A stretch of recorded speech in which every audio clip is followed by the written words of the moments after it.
See, Chen is a regressor who returned from a future where the entire world was conquered by demons. He was the last survivor, fighting for years until he finally defeated the Demon King by self-destructing alongside him. Then, after a blinding light, he wakes up back in the past inside his dorm room. He feels confused and wonders if he has somehow reached the afterlife. But when he looks outside the window and sees people standing there, he slowly starts to realize what happened.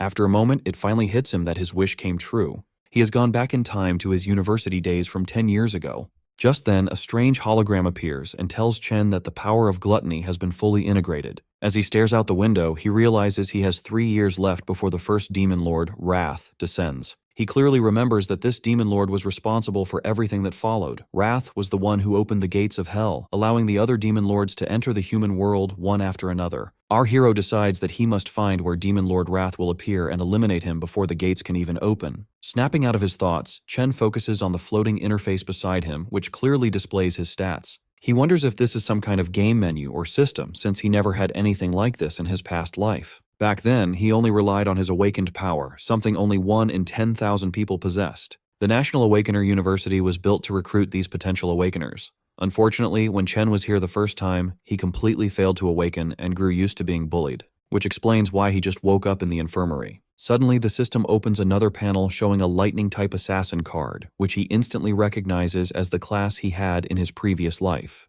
He gets startled and wonders if he awakened earlier this time. He quickly decides to test it out, but before he can switch classes, his roommate and friend Ma Long shows up. Long is an E-rank flower chanter. The poor guy has bandages on his cheek and came to check if Chen is okay. Luckily, Long cannot see the floating panels, making Chen realize that only he can see them. His friend examines him closely, noticing that all of Chen's injuries have already disappeared.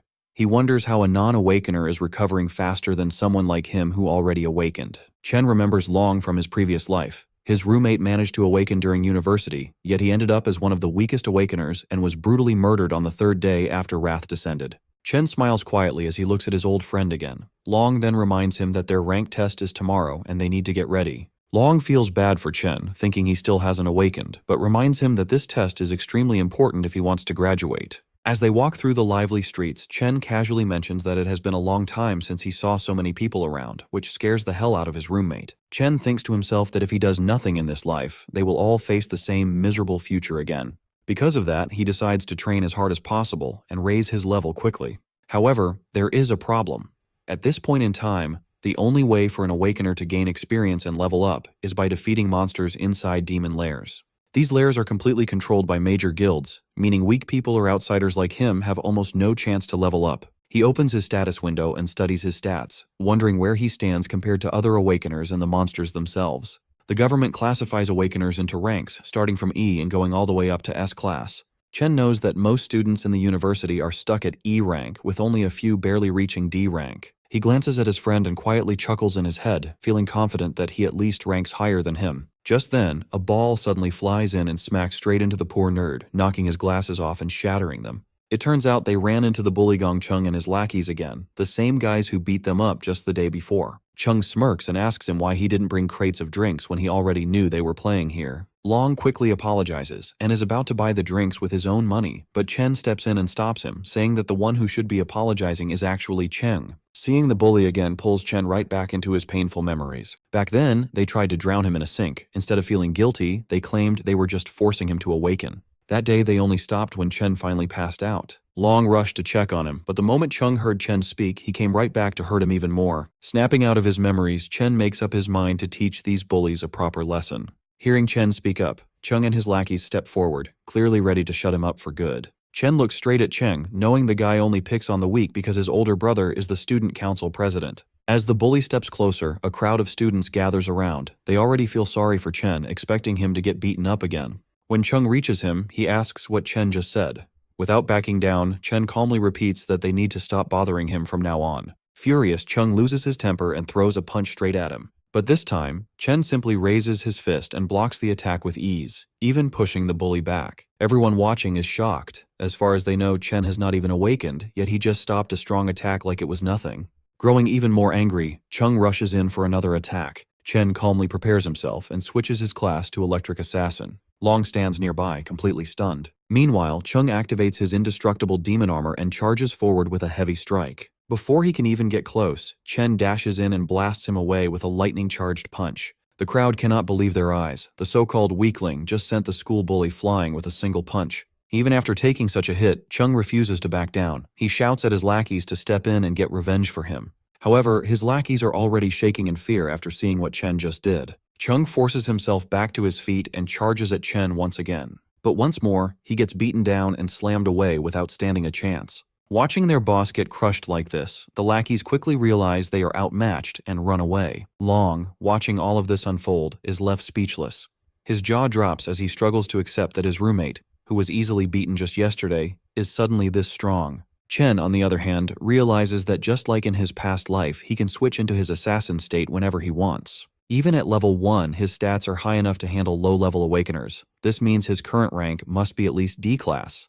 However, there is still one thing he needs to confirm. Even after defeating someone, the system has not given him a level up. Curious about this, Chen steps forward to finish the bully off completely, causing everyone around to watch in panic. Right at the final moment, the vice president of the student council, Ling Yu, steps in and tells Chen to stop. She reminds him that even though Chung was at fault, this level of beating is already more than enough. She assures him that the bully will not dare to trouble him again. Because of this, Chen finally decides to let him go. As he backs off, Chen wonders why the student council is so eager to step in and save someone like Chung. Even though Chen was just putting on an act and didn't actually plan to kill him, he knows that bullies like Chung need to be punished properly. Otherwise, they will just keep targeting anyone weaker than them again and again. Chen then walks away with his roommate. Watching from a distance, the bullies' lackeys hide and whisper among themselves that they should never provoke Chen again. That night, Long tries to tell their other roommates how Chen awakened as a ridiculously strong lightning assassin, but none of them take his words seriously. Long keeps explaining how their once weak friend managed to beat Chung so badly, but Xiang Zuo, an E-ranked nucleus mage, treats it like a joke.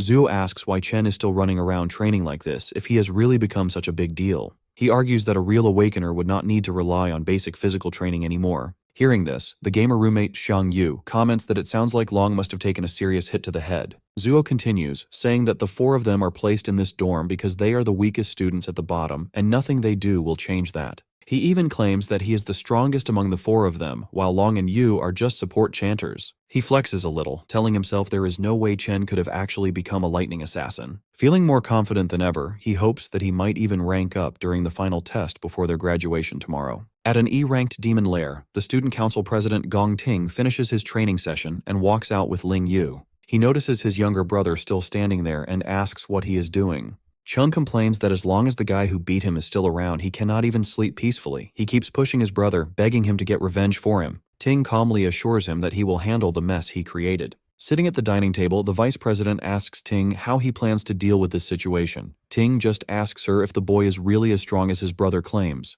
Ling Yu reminds Ting that there are fewer than 10 D-ranked students in the entire school, and Ting has already recruited all of them into his club. She adds that other students do not even have access to demon lairs like he does, meaning no average guy should be able to stand against him. Back outside, Chen keeps running like crazy while getting completely drenched in the rain. He sets a goal to run 20 full kilometers while carrying a bag loaded with 100 kilos, which is almost twice his own weight. He understands how important basic training is for raising an awakener's strength limit, since a stronger body is needed to handle high-level powers. As he runs, he remembers how his sister, his only family, was killed when the Demon King Wrath descended upon the human world. The Demon Lord slaughtered countless humans in an instant, and his sister died right in front of his eyes. He makes defeating this Demon King his main goal, since that moment was the start of all the destruction. Chen knows that the Demon Lord is already growing stronger, even with 3 years left before his arrival. Because of this, Chen needs to grow even faster if he wants any chance of winning.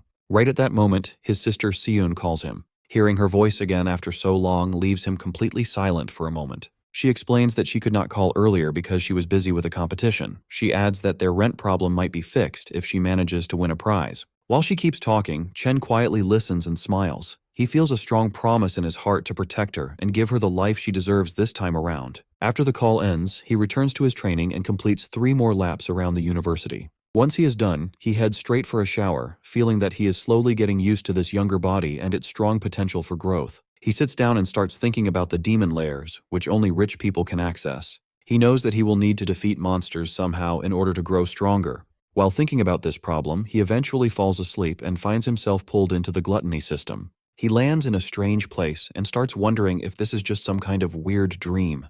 Back outside, Long looks for Chen and wonders where he has disappeared to. Inside the strange space, Chen sees a massive tower standing right in front of him. Before he can get a good look at it, a group of E-rank cloud warriors called Death Hounds appears to greet him. Chen worries that he somehow entered a demon lair and quickly switches his class. Since the monsters appeared out of nowhere, he decides to deal with them first and figure out the rest later. He easily takes down the weak hounds, since they are all bark and no bite, and collects their dropped items. He quickly reaches level 2 and smiles, thinking he might have gotten lucky by stumbling into a demon lair. A boss monster shows up next, but Chen defeats it just as easily.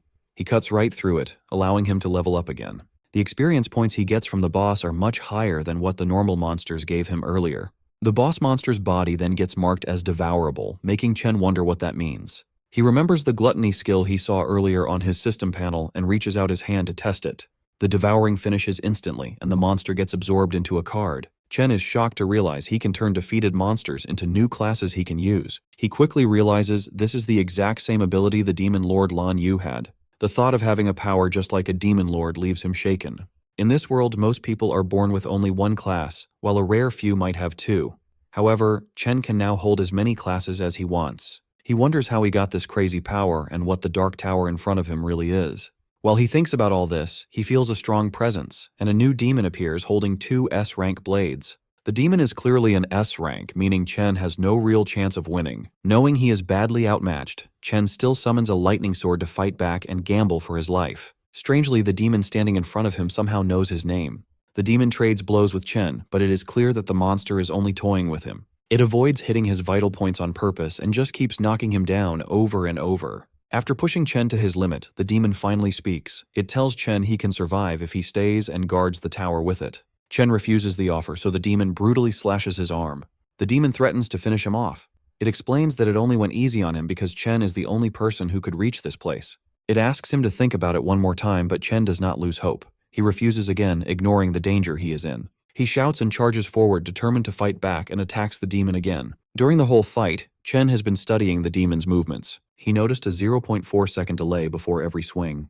He knows he can use that tiny window of time to watch the angle of the monster's wrist and dodge the attack perfectly. He also found a 0.2-second recovery pause where the demon is defenseless. He plans to use that short opening to aim right for its heart. Even though he manages to pull off this risky move, he knows a D rank like him cannot truly beat an S rank. His real goal is to paralyze the demon just long enough so he can escape. He does exactly that and runs toward the only light he can see, hoping it is a way out. But just as he reaches the light, it vanishes. The demon tells him it was just an illusion and that there is no exit in this place. The demon explains that this palace is not actually a demon lair at all. However, it praises Chen for finding the flaws in its attacks so quickly. The demon reveals itself as the Purgatory Rakshasa. It tells Chen that he really is the one who can bring hope. As Chen takes a closer look at the demon's body, he gets a shock. He realizes he has seen this exact same look before on the Demon Lord Lan Yu. Our hero remembers the final battle before he went back in time. His opponent in that fight was no ordinary demon. During their fight, the creature first turned into a dragon. Then it kept changing into other scary, high-level monsters. It used boiling magma, poisonous vines, and lightning that was even stronger than his own. But out of all those forms, the one that really caught his attention looked exactly like the demon standing in front of him right now. He realizes something shocking. Every single transformation must have been part of Demon King Lan Yu's power. Since that power is now inside him, the demon he sees right now is just the power of gluttony absorbed into his own body. His smart guess really impresses the demon. It calmly tells him that he is truly worthy of inheriting the power of this entire dimension. Chen frowns, confused about what it means by the entire dimension. A golden void key appears in the demon's hand. It is the only way to enter and leave the giant tower behind him.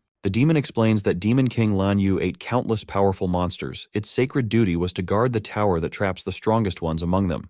Now, it decides to give that key to him. Rakshasa wants him to eat those demons, grow stronger, and take over its mission. Confused, Chen asks why a demon would ever help a human. The creature replies that even in the demon world, there are good guys and bad guys. One evil monster killed its whole clan just for fun. Since that day, it has waited for a chance to get revenge on that monster. Now, it believes it has found the right person to grant that wish. It tells our boy that someone was right about him being their best hope for revenge. Chen immediately asks who that person is. The demon just replies that all the answers are waiting inside the tower, speaking in a mysterious tone like an old sage. With its final words, it offers all of its remaining energy to him.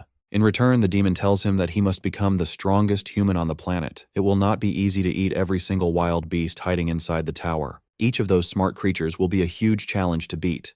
The demon gives its final warning, saying that only someone with a strong hunger to grow stronger deserves Purgatory Rakshasa's power. That is the drive he needs to kill every demon king in existence. After saying that, the demon's body turns into a burning ball of energy for Chen to absorb. Chen immediately levels up 8 times and gets 2 of Rakshasa's swords. Without hesitation, he accepts the mission, promising to carry out the fallen warrior's final wish. Along with the stat boosts, he unlocks the ability to control gravity and absorb power from dead humans and demons. The next morning, he slowly opens his eyes, waking up inside his dorm like any normal day. He jumps up when a loud voice echoes through the room. His roommates are already getting ready and tell him to hurry up if he wants to get to school on time. When he notices his body is completely fine, he wonders if everything he experienced was just a weird dream. But his updated stats prove that is not the case. Everything he saw was real. After jumping from level 2 to level 10 overnight, he wonders what rank he is now. His roommate begins making fun of him. He mentions how someone was shamelessly praising him the other night, talking about how cool and crazy strong he supposedly became. Ma Long quietly peeks from across the room, pretending he had nothing to do with it. Either way, his roommate challenges him to prove it during the ranking test. That test will decide who is strong enough to keep the title of Dorm King. On the way to school, the self-proclaimed Dorm King proudly tells his friends that every rank is divided into 3 different levels. So even though they are all E ranks, he is at least a proud mid-E rank, placing him above the bottom-tier losers. He walks around acting superior because the gap between each level is supposedly huge. Fired up and way too confident, the guy claims he feels so strong that he must have moved up a level since their last test. Really annoyed, Ma Long tells our boy to stop playing around and go all out to at least get a D rank today. That way, the Dorm King might finally shut up. The boys arrive at school, where everyone is nervously gathered for the ranking ceremony. The bullies walk in like they own the campus, insulting anyone who dares to look at them. Even the Dorm King's confident smile completely disappears the second he sees them. But the bullies also lose their nerve. They immediately start bowing respectfully to Big Brother Chen without hesitation.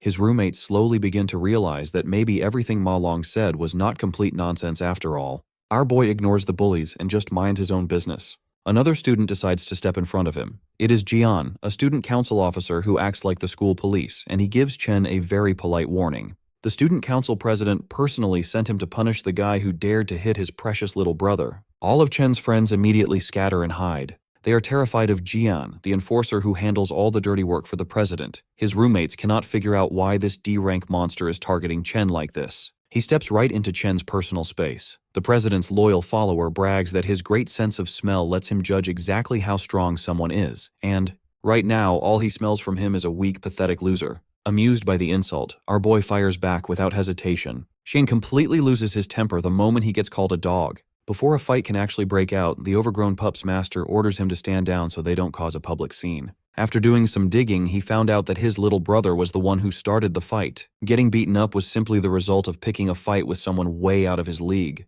With that said, the president shoots him a glare sharper than daggers. But our hero isn't intimidated in the slightest. Just then, a professor announces that the rank assessment ceremony is officially starting. He asks all the students to step forward when their names are called. Hearing that, the president tells his lapdog they are leaving. He assumes this was a one-time incident and that Chen won't cause any more problems after being warned. Watching from high above, a man curiously asks the vice president why she is watching the ranking ceremony today. He wonders if a certain rookie has caught her eye. The lady smiles faintly, saying that this year will be quite interesting. Soon, Xiangzhou's name is announced. The Dorm King feels slightly nervous as he steps through the door. The atmosphere completely changes on the other side. The assessment is done one by one inside a special demon lair. In there, a demon heart connected to wires measures an awakener's rank and potential by absorbing their energy. When the awakener releases their full power, the signal transfers back to Earth, revealing their assessment results. The Dorm King's rank turns out to be exactly the same as last time. However, the professor looks confused when his potential score takes longer than expected to show up.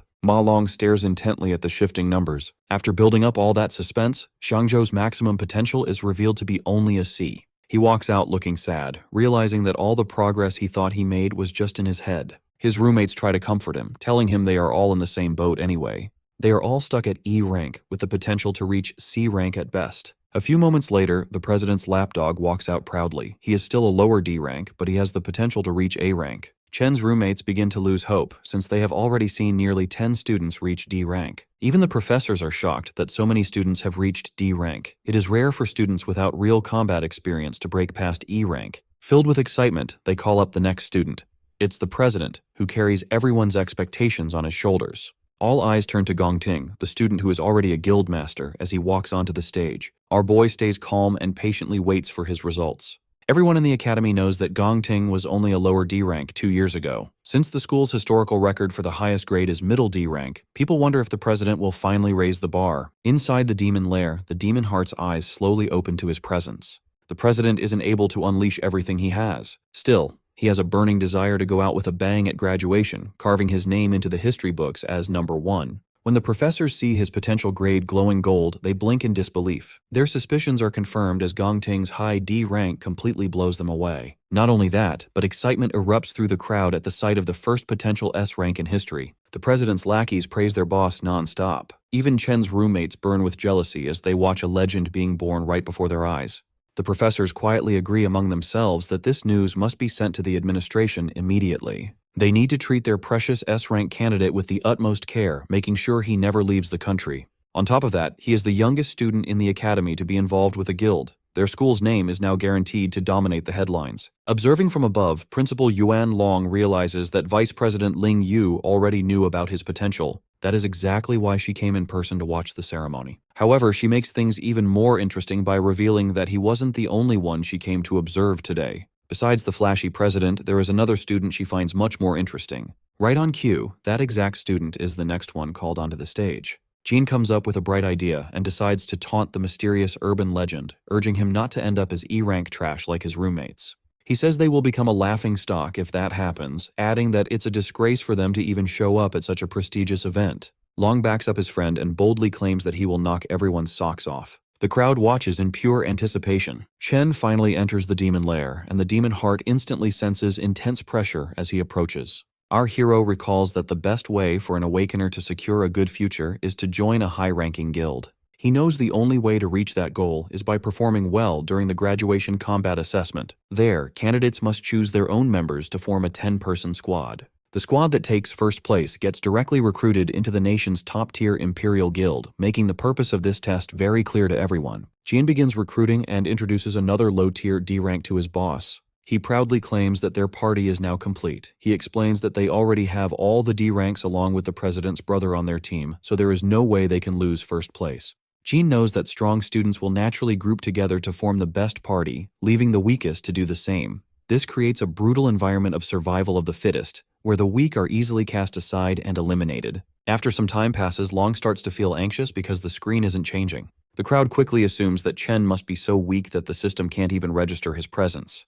Jian then tells Ting that the remaining students are nothing but trash, so they should just leave instead of wasting their time. However, right as they get ready to leave, the screen suddenly flickers and displays a high D rank label, sending the entire crowd into chaos. Shock spreads across everyone's faces. The president and the student council also react in disbelief at this unexpected result. Soon, the system detects a strange change in the results. It turns out Chen is using the system to see how his level 10 base stats in his normal physical form translate during the evaluation. After seeing a D rank, he switches his class to the Infernal Death King, which is his weakest devoured class so far. His rank instantly shifts from high D to mid C, completely blowing the crowd away. The council struggles to believe that the machine is still working properly. Even the scientists question the situation, wondering why the results keep changing. They soon start to suspect that the machine might be broken beyond repair. At that exact moment, the demon heart becomes unstable, and the results change strangely once again. Chen notices this and decides to switch to a stronger class, transforming into the Purgatory Rakshasa.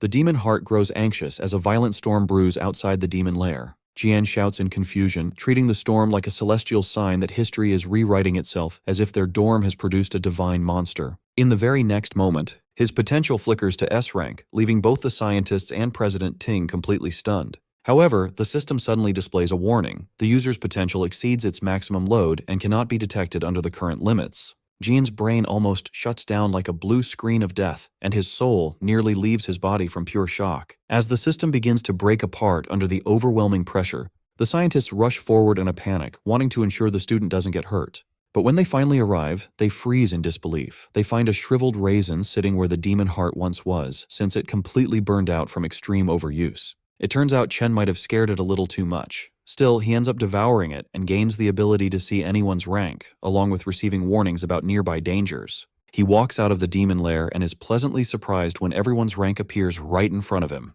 But he quickly notices that the president has hidden his true potential, turning out to be nothing more than a mediocre C rank at best. The scientists walk out awkwardly and inform everyone that the demon heart suffered a heart attack from extreme strain, so they must pause the testing for now. They label Chen's stats as a probable error and announce that a full report will be sent to the higher-ups for review. The remaining students are told to return the next day for their assessment, as a new testing device will be ready by then. On the way back, Chen's roommates hype him up and treat him like an absolute legend after what he just pulled off in front of everyone. Jean clearly can't handle his jealousy. He calls Chen a fraud and demands compensation for breaking the machine and wasting the council's time, acting like a sore loser. Just as Chen reaches his limit and prepares to destroy the guy on the spot, Ting steps in and immediately calls Jian out. The president warns him not to disrespect their teammate, which completely shocks Jian. Ting then extends his hand, inviting the newly revealed powerhouse to join his team. He confidently promises that together they will undoubtedly achieve the highest score in history. Jean starts to panic in the background. He knows someone will have to get kicked off the team to make room for Chen, and this will definitely cause trouble with the brothers. He knows that joining Ting's team practically guarantees first place. Because of this, he wonders what makes Chen so special, especially when other people could not even bribe their way onto the team no matter how hard they tried.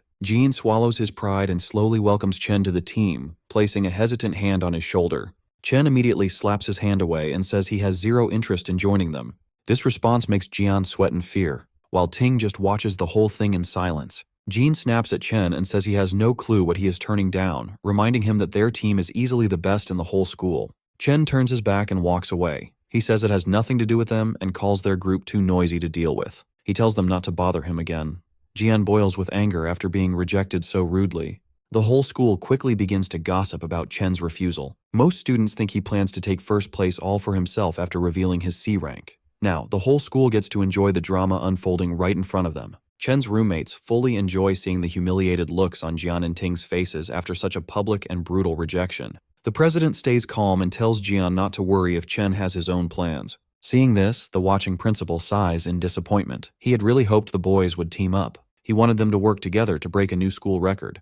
However, Ling points out that things are much more interesting this way. She explains that Ting grew up rich and spoiled, so he will definitely see this refusal as a declaration of war. She reminds the principal that the president is not an easy person to cross once his pride is hurt. Jean keeps complaining, saying Chen only has a big ego because a test error showed he was a C rank. Ting hints that the result might actually be real. He admits that even if it is unlikely, he cannot let anyone take his first place spot. Jean remembers that Chen is likely just a normal student with no real combat experience. On the other hand, the council members are elites who secretly trained inside a demon lair to get strong. He suggests going to teach Chen a lesson for being so rude. Ting cuts him off and asks if he really thinks their president is petty enough to do that. Jean realizes his mistake and apologizes. Ting then cancels their karaoke plans and tells Jian to handle the situation by himself. He coldly adds that whatever Jian chooses to do has nothing to do with him. Chen understands the hidden message right away. Soon after, a spy walks up to Jian. He reports that Chen already left the school to go home for a while. He mentions that Chen left without even stopping to eat, making things very convenient for them. Jin sees this as perfect luck. He gets excited to crush Chen outside the school where no one can step in to help. As Chen crosses the street, he remembers a disaster from his past life. A top guild had tried to clear a demon lair in the St. He country area. Inside that lair, they met a new monster called Wrath. The monster wiped out the entire top team without them even putting up a fight. The monster then escaped into the human world and caused massive damage everywhere. Even though his memory of it is blurry, Chen is determined to find that same demon lair in this life. To start his plan, Chen needs a lot of money. He heads straight to the Mithril Monster Exchange Center. He remembers that this exchange center will become the biggest trading hub in the whole country in the future. In this world, an Awakener's strength is based on the quality of their weapons and gear. The exchange center is the best place to buy and sell these items. However, Chen just sees this place as a quick way to earn some money before tackling his bigger goals. He walks in and shows a few monster fangs to the broker. The broker looks at them closely with clear suspicion. The broker asks how a mere student got these items. Chen calmly says they dropped from a monster he beat earlier. The broker is surprised and claims he has never seen fangs like these before. His assistant steps in and explains that the fangs come from an E-class monster called a Sang-Sin beast. She mentions that these fangs can be used to make an E-grade weapon or ground into powder for other uses. The rude broker cuts her off and drops the fang back on the table. He claims that an E-grade item is pretty much worthless anyway. He brags that their shop is for VIPs only. They only deal with high-status Awakeners and D-grade items or better. He uses this as an excuse for not knowing what the E-grade item was. In his mind, he complains about not getting any rich customers lately. He sees no point in helping a low-tier student since it will not help him get a promotion. He calls Chen a bother and dumps the work on his assistant, Lee, before walking away. Lee politely hands Chen an envelope of cash. She then asks if he needs help with anything else. Chen checks the envelope to find 18 grand. He decides this is enough to pay his rent for now, without any stress. He then takes out the glowing greatsword he got from the Purgatory Rakshasa. This immediately grabs Lee's full attention. Even though she has never seen anything like it, she guesses it must be at least a B grade or maybe even an A grade item. The broker walks back over and laughs at her guess. He says A grade items cost around 1 million.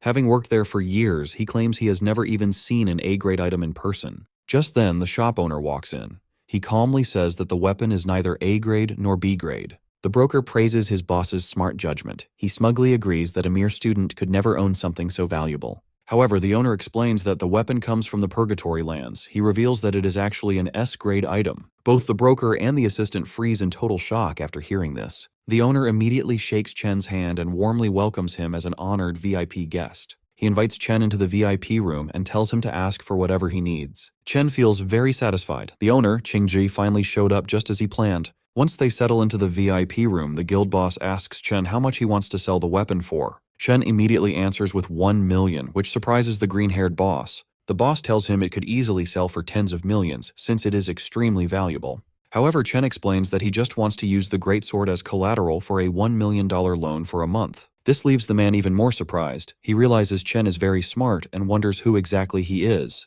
Chen continues, saying he will pay back the main amount in 30 days and the interest the month after. Before answering, the guild boss tells the girl to step outside so they can discuss business privately. Once she leaves, the man mentions that he knows Chen goes to the National Awakener University, where the seniors are about to graduate. He adds that he knows the graduation test is in 30 days and the prize money is exactly 1 million.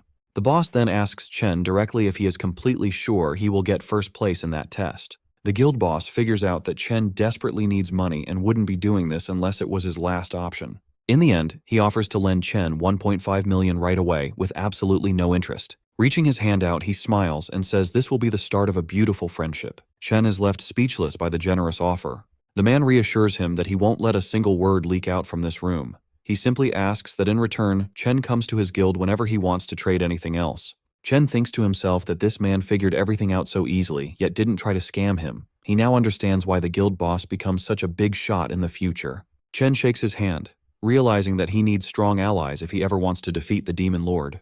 A few moments later, the contract is signed, and the money is sent to his account instantly. The guild boss then asks if he needs to borrow a weapon for the test, since he just gave his away. Even though the guild doesn't have any S-rank gear, they still have plenty of high-quality A-rank equipment for him to choose from. Chen tells him not to worry. He then simply summons the other greatsword he got earlier, leaving the guild members completely blown away. With that, Chen takes his leave. Right after, the guild boss promotes the pink-haired girl to supervisor for bringing in such a high-level client.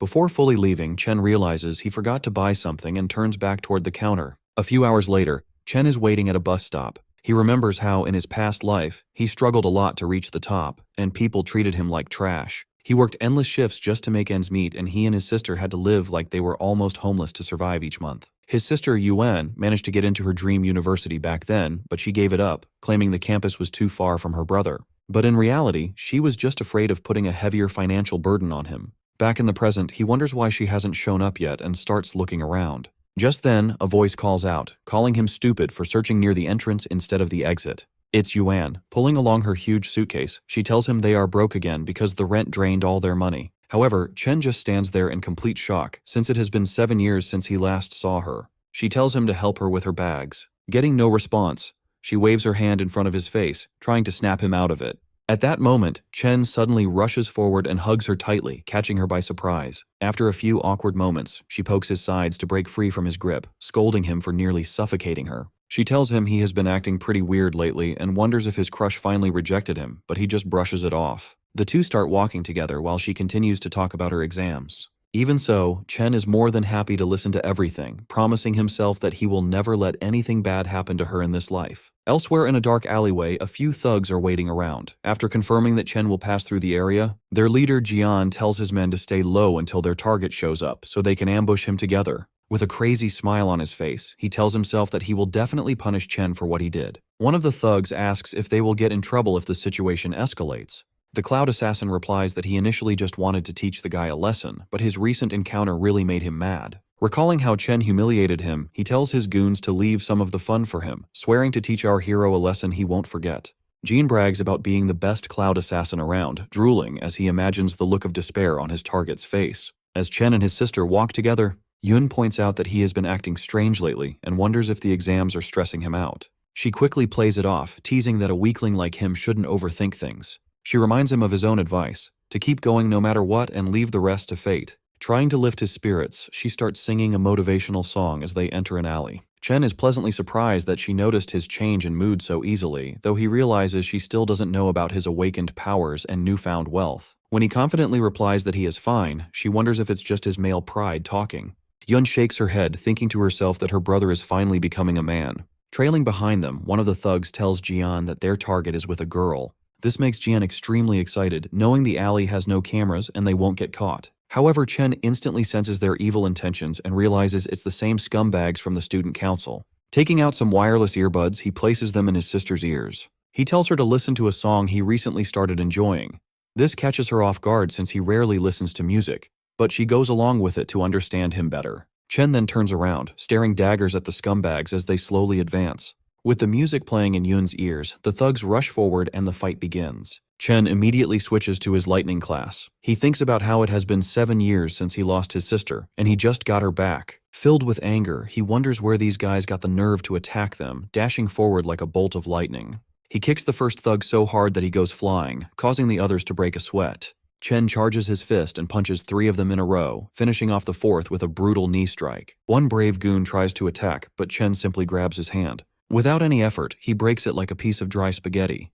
The guy screams in pain, only to receive a heavy punch straight to his nose. Seeing his men get thrown around, Jian freezes in shock, wondering how Chen became so strong. Chen doesn't stop there, continuing to throw punches left and right as he makes his way toward the Cloud Assassin. When Chen finally reaches him, Jian tries to convince himself that he is the strongest assassin alive, declaring that he cannot lose. Our hero quickly brings him back to reality with a devastating punch that sends him flying. He follows up by rushing forward, unleashing a combo of punches that knocks several of Jian's teeth loose. The Cloud Assassin rolls violently across the ground and crashes into a wall. He looks up only to see Chen staring right at him like a demon. Chen looks down at the defeated Jian and reminds the piece of trash that he already warned him to stay away. Staring straight into his soul, he asks if the brainless scum can't even understand basic human speech. Beaten beyond recognition, the once arrogant assassin can no longer feel his legs, with half the bones in his body completely shattered. Realizing he messed with the absolute wrong guy, he barely manages to mumble out a pathetic apology. Chen promptly shuts him up, grabbing his collar and pressing a cold dagger right against his face. Staring into Chen's eyes, the so-called top assassin sees it clearly. There is absolutely zero hesitation to kill. This is not the aura of a normal high school student. Jane cannot help but wonder what kind of hellish experiences could turn a man into a monster like Chen.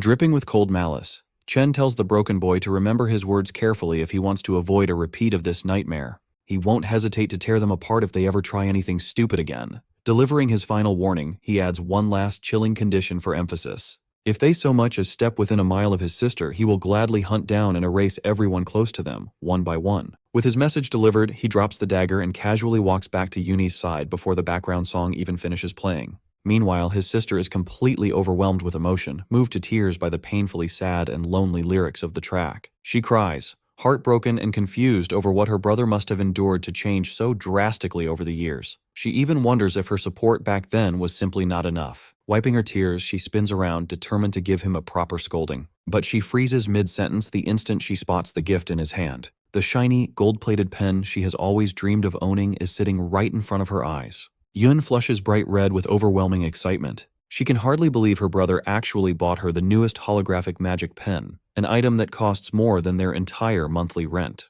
Her adorable reaction immediately warms Chen's heart. Her expression makes it obvious she doesn't want to return it, even if doing so would be the responsible choice while they are so far behind on rent. Clenching his fist behind his back, Chen silently swears to protect his sister's smile in this life and ensure she makes it into her dream school. Back at home, Yuni happily spends hours tracing glowing holographic drawings in the air. Watching her, her big brother quietly enjoys a bowl of her homemade ramen, genuinely glad that she loves the gift. Even so, the reality of their situation kicks in, and she worries about him spending so much money on her when next month's rent isn't even covered. In response, Chen flashes a proud smile and reveals that their rent for the entire year has already been paid in full. He casually brags that his little business venture with a friend has been highly profitable lately, but Yoon is sharp and immediately shoots him a suspicious glare. She is clearly not buying this incredibly convenient business story. That being said, she chooses not to push the subject further. Honestly, she can't even remember the last time her big brother laughed so openly and freely.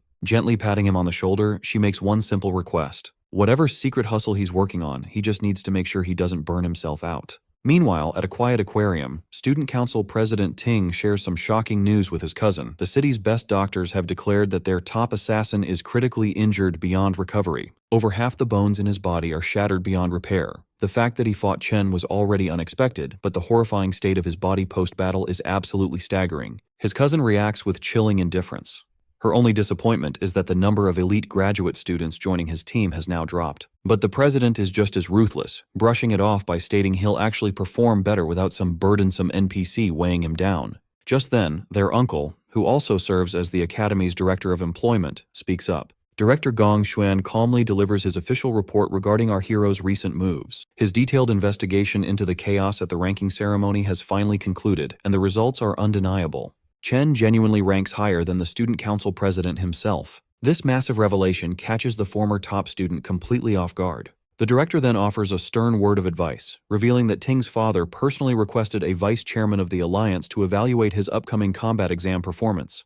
Because of this, Ting must ensure he shines brighter than anyone else. But just in case he fails to secure the spotlight, the director proposes a backup plan. The green-haired girl, his uncle's favorite niece, will join his team to guarantee they secure first place overall. However, the arrogant council president flatly rejects the offer without a second thought. He haughtily claims that he didn't even use a fraction of his true strength during the initial assessment. Supremely confident in his overwhelming superiority, President Ting assures them he will dominate the entire academy on his own. Back at the academy dorms, our boy Chen washes off after finishing a grueling daily 100-mile run with a heavily weighted backpack. He is completely locked in on one single goal, winning the $1 million prize in the upcoming graduation exam. This prize is his only real shot at fulfilling his deal with the Mithril Guild's Qingji and establishing a lucrative, mutually beneficial trade relationship. With only a few weeks left until the big exam, he lies down in bed, not to rest, but to continue his relentless grind even in his sleep. Transporting his consciousness into his demonic lair, he finds Demon King Lun Yu's enormous void tower looming before him.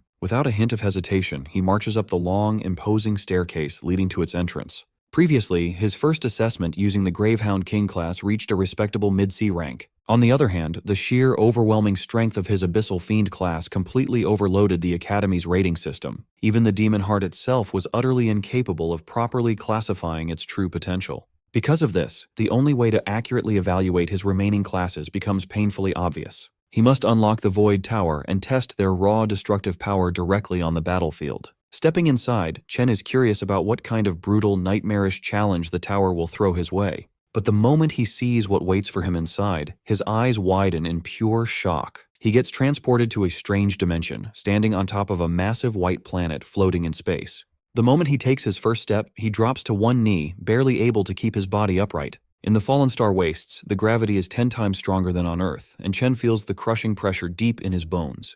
Behind him, the tower entrance vanishes. He knows this means he has to defeat the boss to reopen the exit, so he needs to adapt quickly before any monsters can ambush him. However, a phantom lion prowling nearby isn't going to give him that chance. Left with no other choice, Chen instantly switches to his lightning class. The lion lunges at him, but he narrowly dodges and stabs it right in the shoulder. The beast roars in anger, but the strike doesn't do much damage since it missed its vital spots. He quickly realizes that his attacks are just as slow and sloppy as his current ability to move. The phantom lion easily pins him to the ground and goes in to take a bite out of him. This shows just how well these monsters have adapted to the extreme gravity. He lets the lion bite his arm for a moment before quickly switching to his Abyssal Fiend class. The change instantly gives him a different kind of stat boost. Trading away some speed, he gains a massive amount of strength and stamina, which is exactly what he needs for close combat. His class change slams the aggressive beast down, immediately flipping the fight in his favor. Rakshasa's gravity manipulation proves to be extremely useful. On a planet with 10 times normal gravity, a 3-time multiplier hits with brutal force. The lion roars furiously, but Chen shows no mercy, crushing it right into the ground. Afterward, he sprawls out on the floor to catch his breath. Gluttony surprises him with a well-deserved level-up notification. He then learns that every class has a star rating. The number of stars shows how much his stats boost when he switches to that class. Right now, Purgatory Rakshasa has the most stars out of all his options. But even with that advantage, he still had to fight for his life against a B-rank Phantom Lion. It is clear he still has a long way to go before reaching his full SSS rank potential. To make matters worse, he's annoyed to see that Gluttony won't even give him the option to absorb the creature.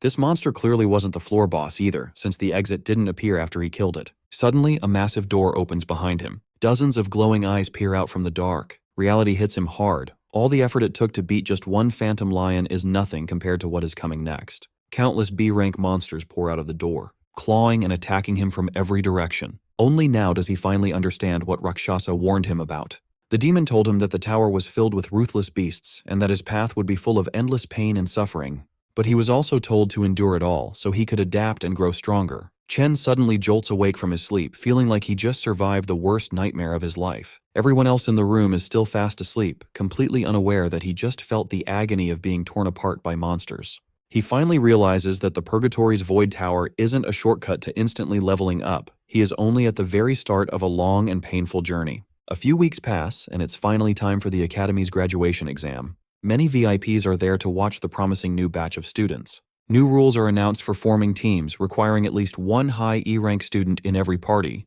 When it is time to form teams, it's announced that all students can now see each other's ranks. This helps everyone quickly decide who to recruit for their group. The students are listed in order of their rank, from highest to lowest. But Ma Long quickly notices something weird. Chen is also confused when he sees his name sitting all the way at the very bottom of the list. All eyes turn to him, as everyone wonders how a high-grade awakener could possibly be in the lowest spot. The jealous students immediately start talking trash, convinced that his original high rank was just a mistake in the test. Still, even they can't deny that his strength is real, and having him on their team would easily boost their scores. Council President Ting stays quiet while people whisper about the fool who must be regretting his choice to reject the president's offer. It turns out the man behind this trick is his own uncle, Gong Xuan. He figured no one would invite Chen to their party after seeing him ranked at the bottom.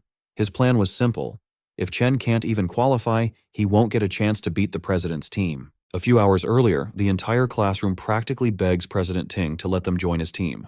They try their best to flatter him, but Chung shuts them down, saying they can only add one more person. Now, all the other students have formed their own teams, leaving only the weakest dorm behind. Long says they tried asking everyone, but no one wants to join them. Since they only have 4 people right now, they cannot take part in the graduation test.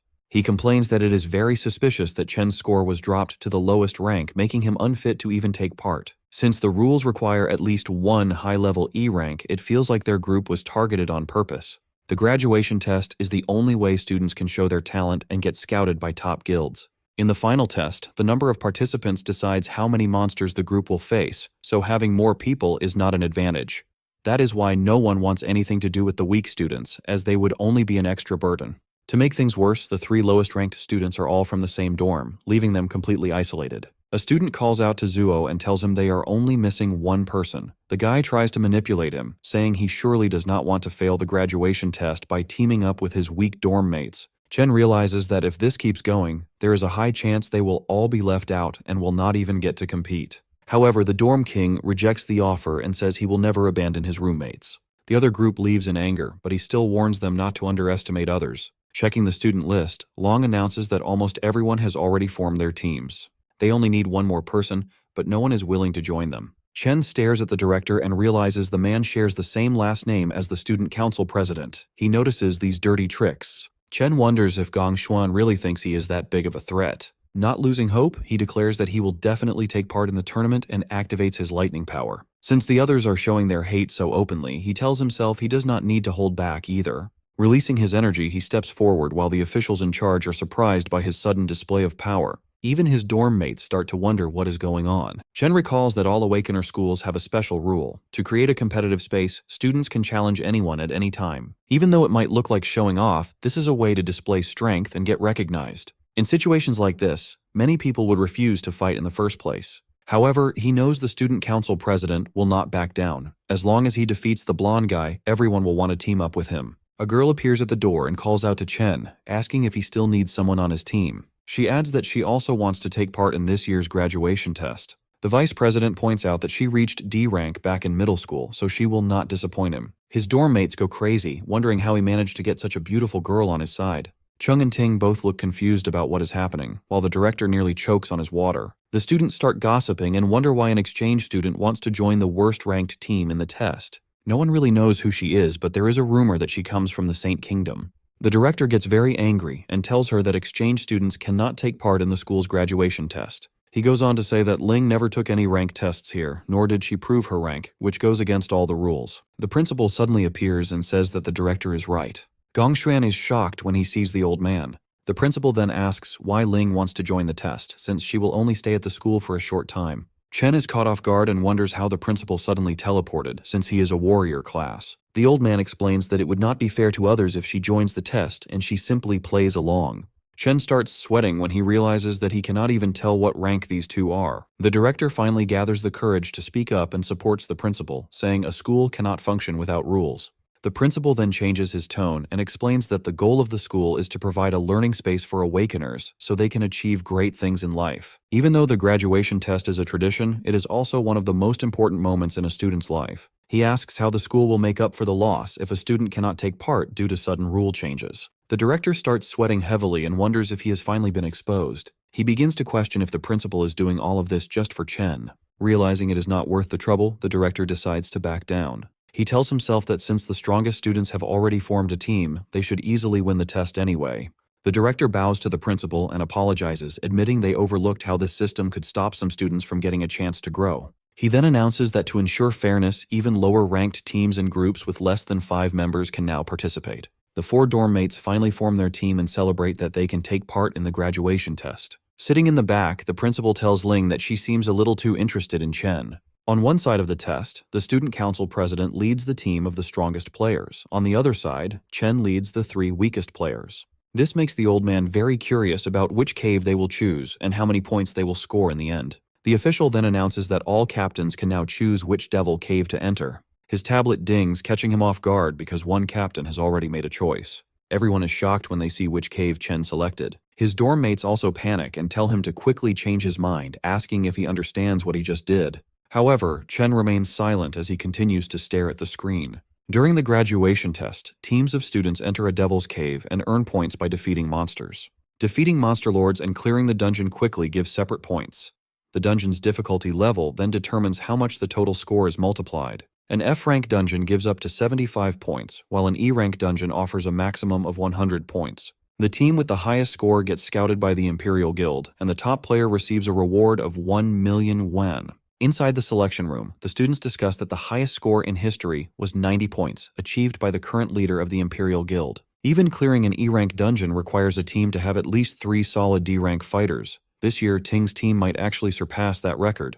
The display suddenly dings, informing everyone that someone has already selected a Devil's Cave. A student is shocked to see that Chen has chosen a D-rank dungeon. No one has ever cleared a D-rank dungeon before, and everyone wonders if he made a mistake. Long asks Chen if he hit his head, while the dorm king completely loses his mind at the screen. The nerd tries to talk some sense into Chen, but he reveals that he thought long and hard about this choice. The system dings again when the student council president also selects the D-rank cave. Ting's teammates immediately accept their leader's choice, officially qualifying them for the test. The classroom goes wild at the announcement, though Ting's group tries to act nonchalant. A blonde goth girl roasts Chen for trying to act tough, assuming he just wants attention. A bald student adds that Chen's weak teammates will never agree to this, and the team will fall apart. Long studies Chen's face and realizes he is completely serious. He wonders when his friend became so bold and how much he has changed. Making up his mind, the nerd presses the confirm button, deciding to trust his friend. Yo also hits the green button, feeling like he has nothing to lose. The dorm king gets annoyed that the others made their choice before him, so he presses the button too. With that, the system officially qualifies their team for the test. Looking at his dorm mates, Chen apologizes and explains he chose this dungeon to become the top scorer. He knows he is dragging them into his own dream, but he reassures them they will reach the top together. Hearing his words, the president stands up and declares that the top spot belongs to him alone. Chen turns around and faces him directly. Ting releases an intimidating aura, stating that there can only be one strongest student in the school. Standing in the back, Ling is surprised as this is the first time she has seen such strong emotions from Ting. The rivalry between the two is now out in the open. The principal feels proud that the students are so fearless, but Ling is uneasy about Chen choosing a D-rank cave, which even a C-rank fighter cannot clear alone. Even though a student can earn 150 points from a D-rank cave, the difficulty is just too high. On top of that, his teammates are not well suited for it either.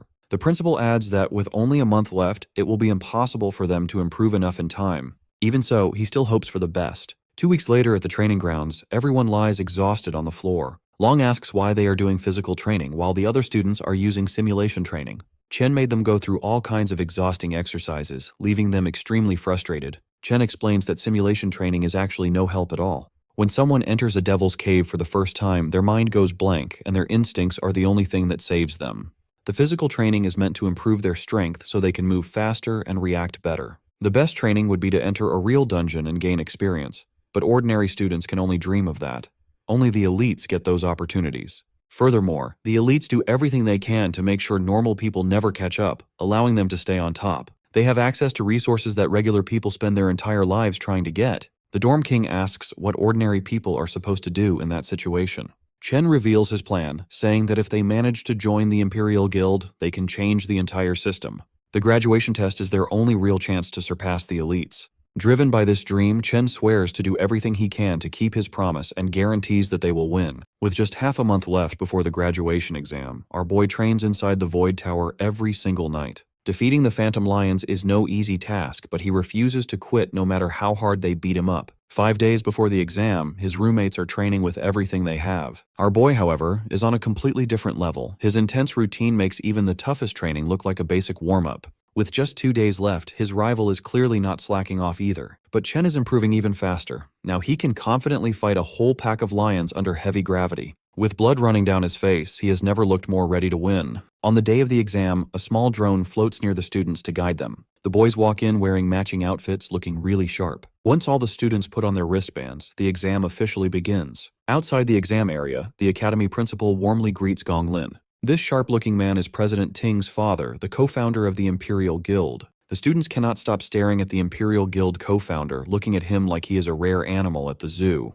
Their curiosity grows even more when they see the principal and the guild co-founder welcome a fancy white limo. A red-haired man named Carl Cavendish calmly steps out of the car. The students freak out because everyone recognizes him as the vice chairman of the World Guild Alliance. Someone as important as him would normally never visit a place like this. Inside a VIP room, the director tells the special guests that 23 teams are challenging F-rank demon lairs. A few groups chose E-rank lairs, and only 2 brave teams picked D-rank lairs. The Alliance Secretary Sigrid looks very surprised that the students would make such a risky choice. Usually, even a D-rank team needs to prepare carefully before entering a D-rank lair. She asks if the Academy really thought about the students' safety. Hearing her concern, the director calmly explains that the students fully understand what they signed up for. He made it very clear that Awakeners with no real combat experience usually struggle against even F-rank monsters. But the real danger is the lair's boss, which is much stronger than the normal monsters. Many teams end up failing because they cannot defeat the boss. However, things are completely different inside E-rank lairs.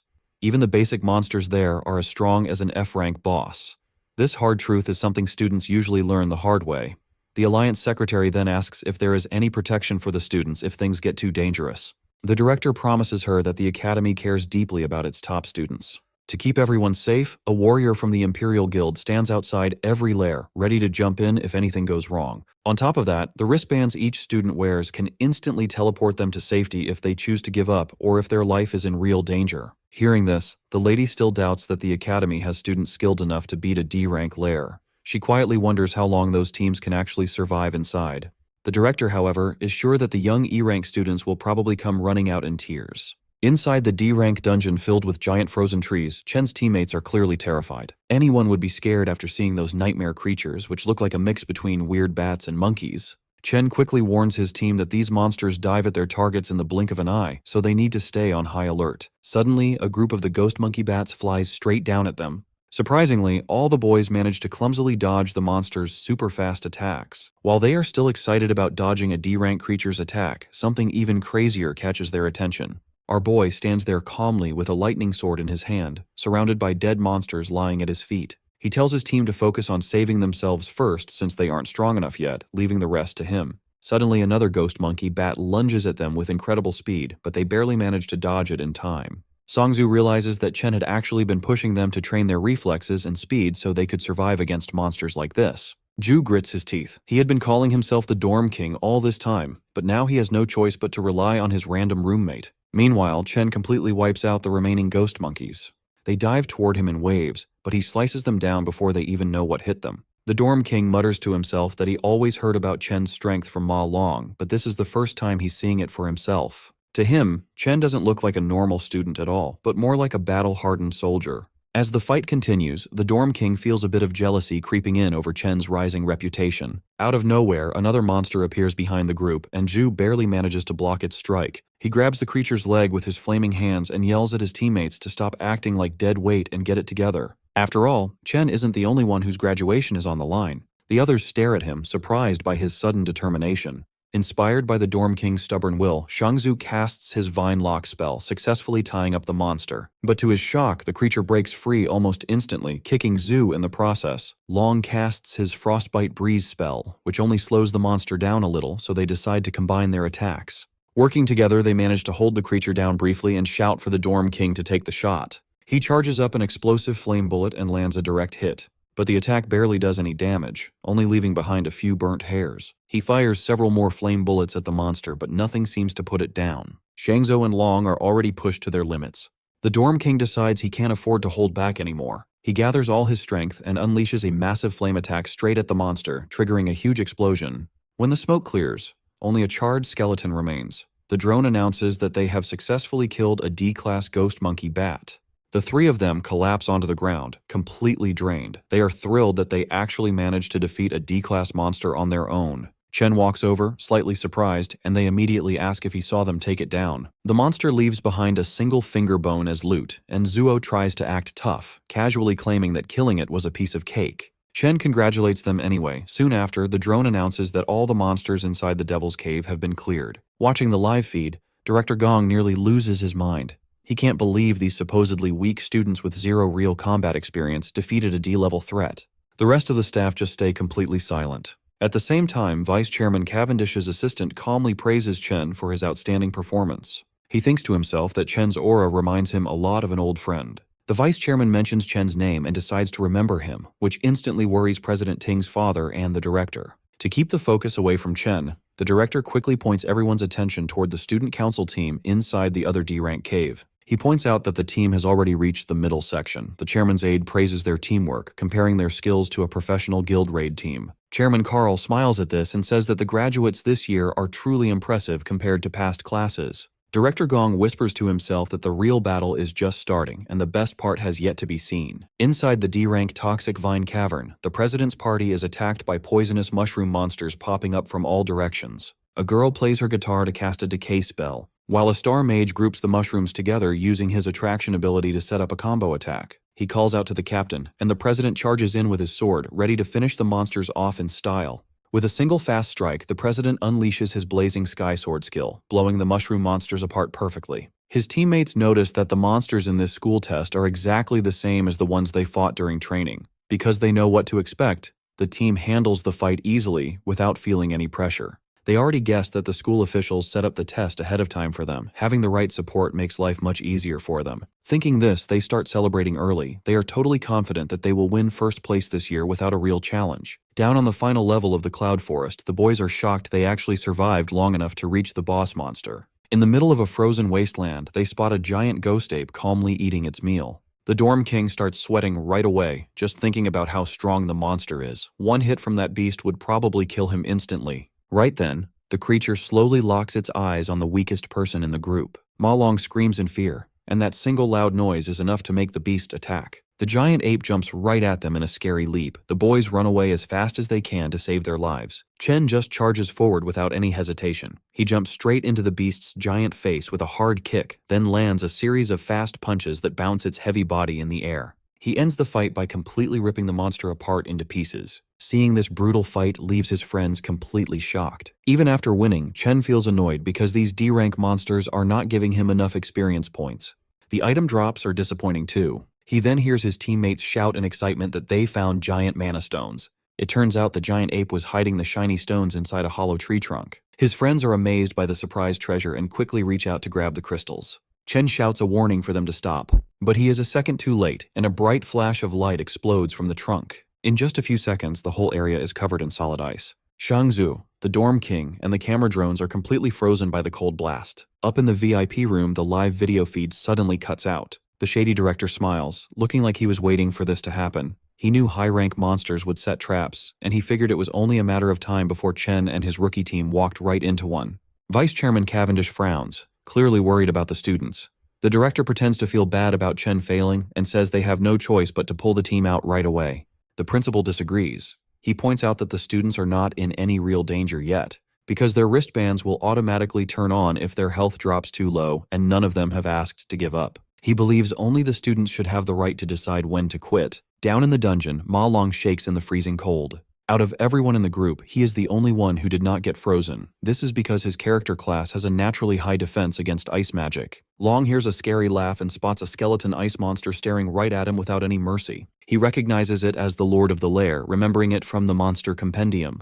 He recalls that it is a cloud mage capable of easily controlling both offensive and defensive abilities by manipulating ice and snow. He also remembers that this creature, known as the Bone King of Remains, enjoys killing its prey through prolonged torture. Realizing the ice bomb was just a trap, he turns and runs without hesitation. Long knows perfectly well that he can't handle a C-class Lord monster on his own. He rushes toward Chen to free him, but an ice attack strikes his leg before he can reach his friend. The Bone King laughs at his misery, while Long's bracelet sends out a warning that his leg has been completely pierced. The device offers him the option to abandon the exam, but Long refuses to give up. He still tries to thaw Chen out before they lose their only advantage. Suddenly, another ice shard shoots through his arm, stopping him from freeing Chen despite his desperate efforts. The Bone King enjoys watching Long endure unbearable pain, and his bracelet issues another warning about severe damage. It detects that his arm has also been pierced and notes his dangerously high heart rate, offering him the option to quit the exam once again. Instead of giving up, Long thinks back on his past. Throughout his life, he always ran away from his problems the moment things got hard, a habit that left him behind every single time.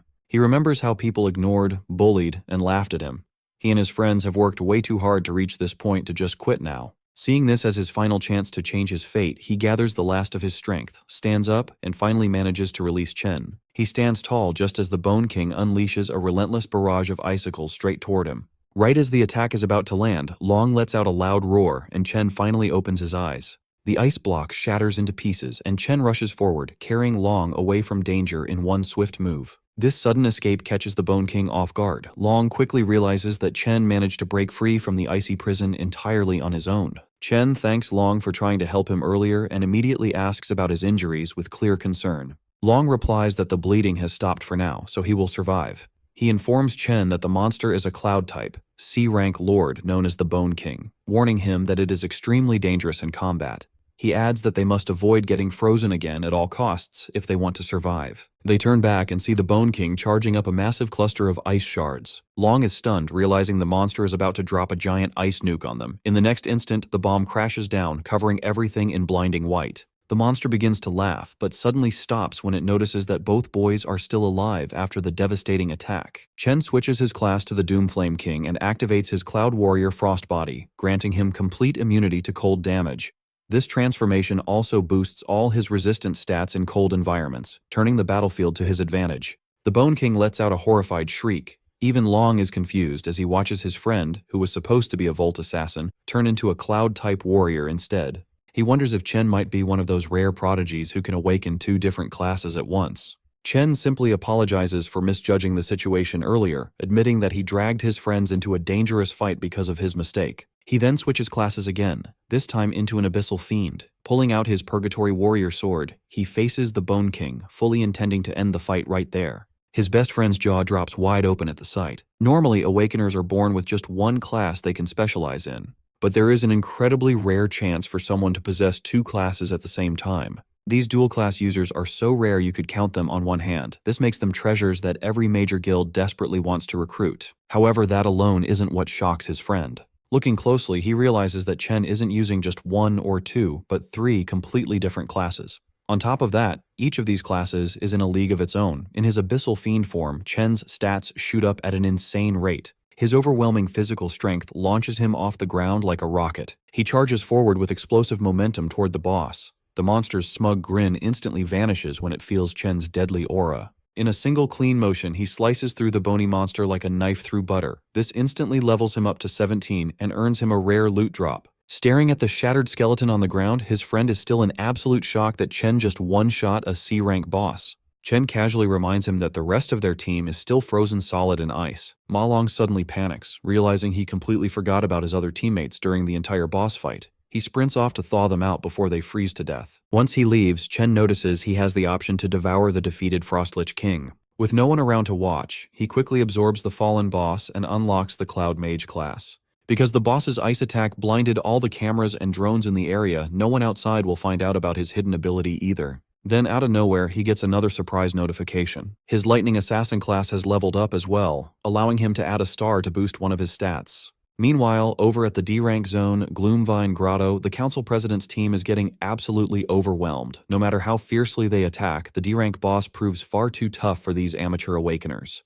The mage trying to hold the monster down with chains is already on the verge of collapsing. On top of that, the Lightning Archer's arrows feel more like a light massage than actual damage to the boss. The beast easily tosses them around like cheap action figures. The humiliation makes them question if all their combat training and simulations were completely pointless.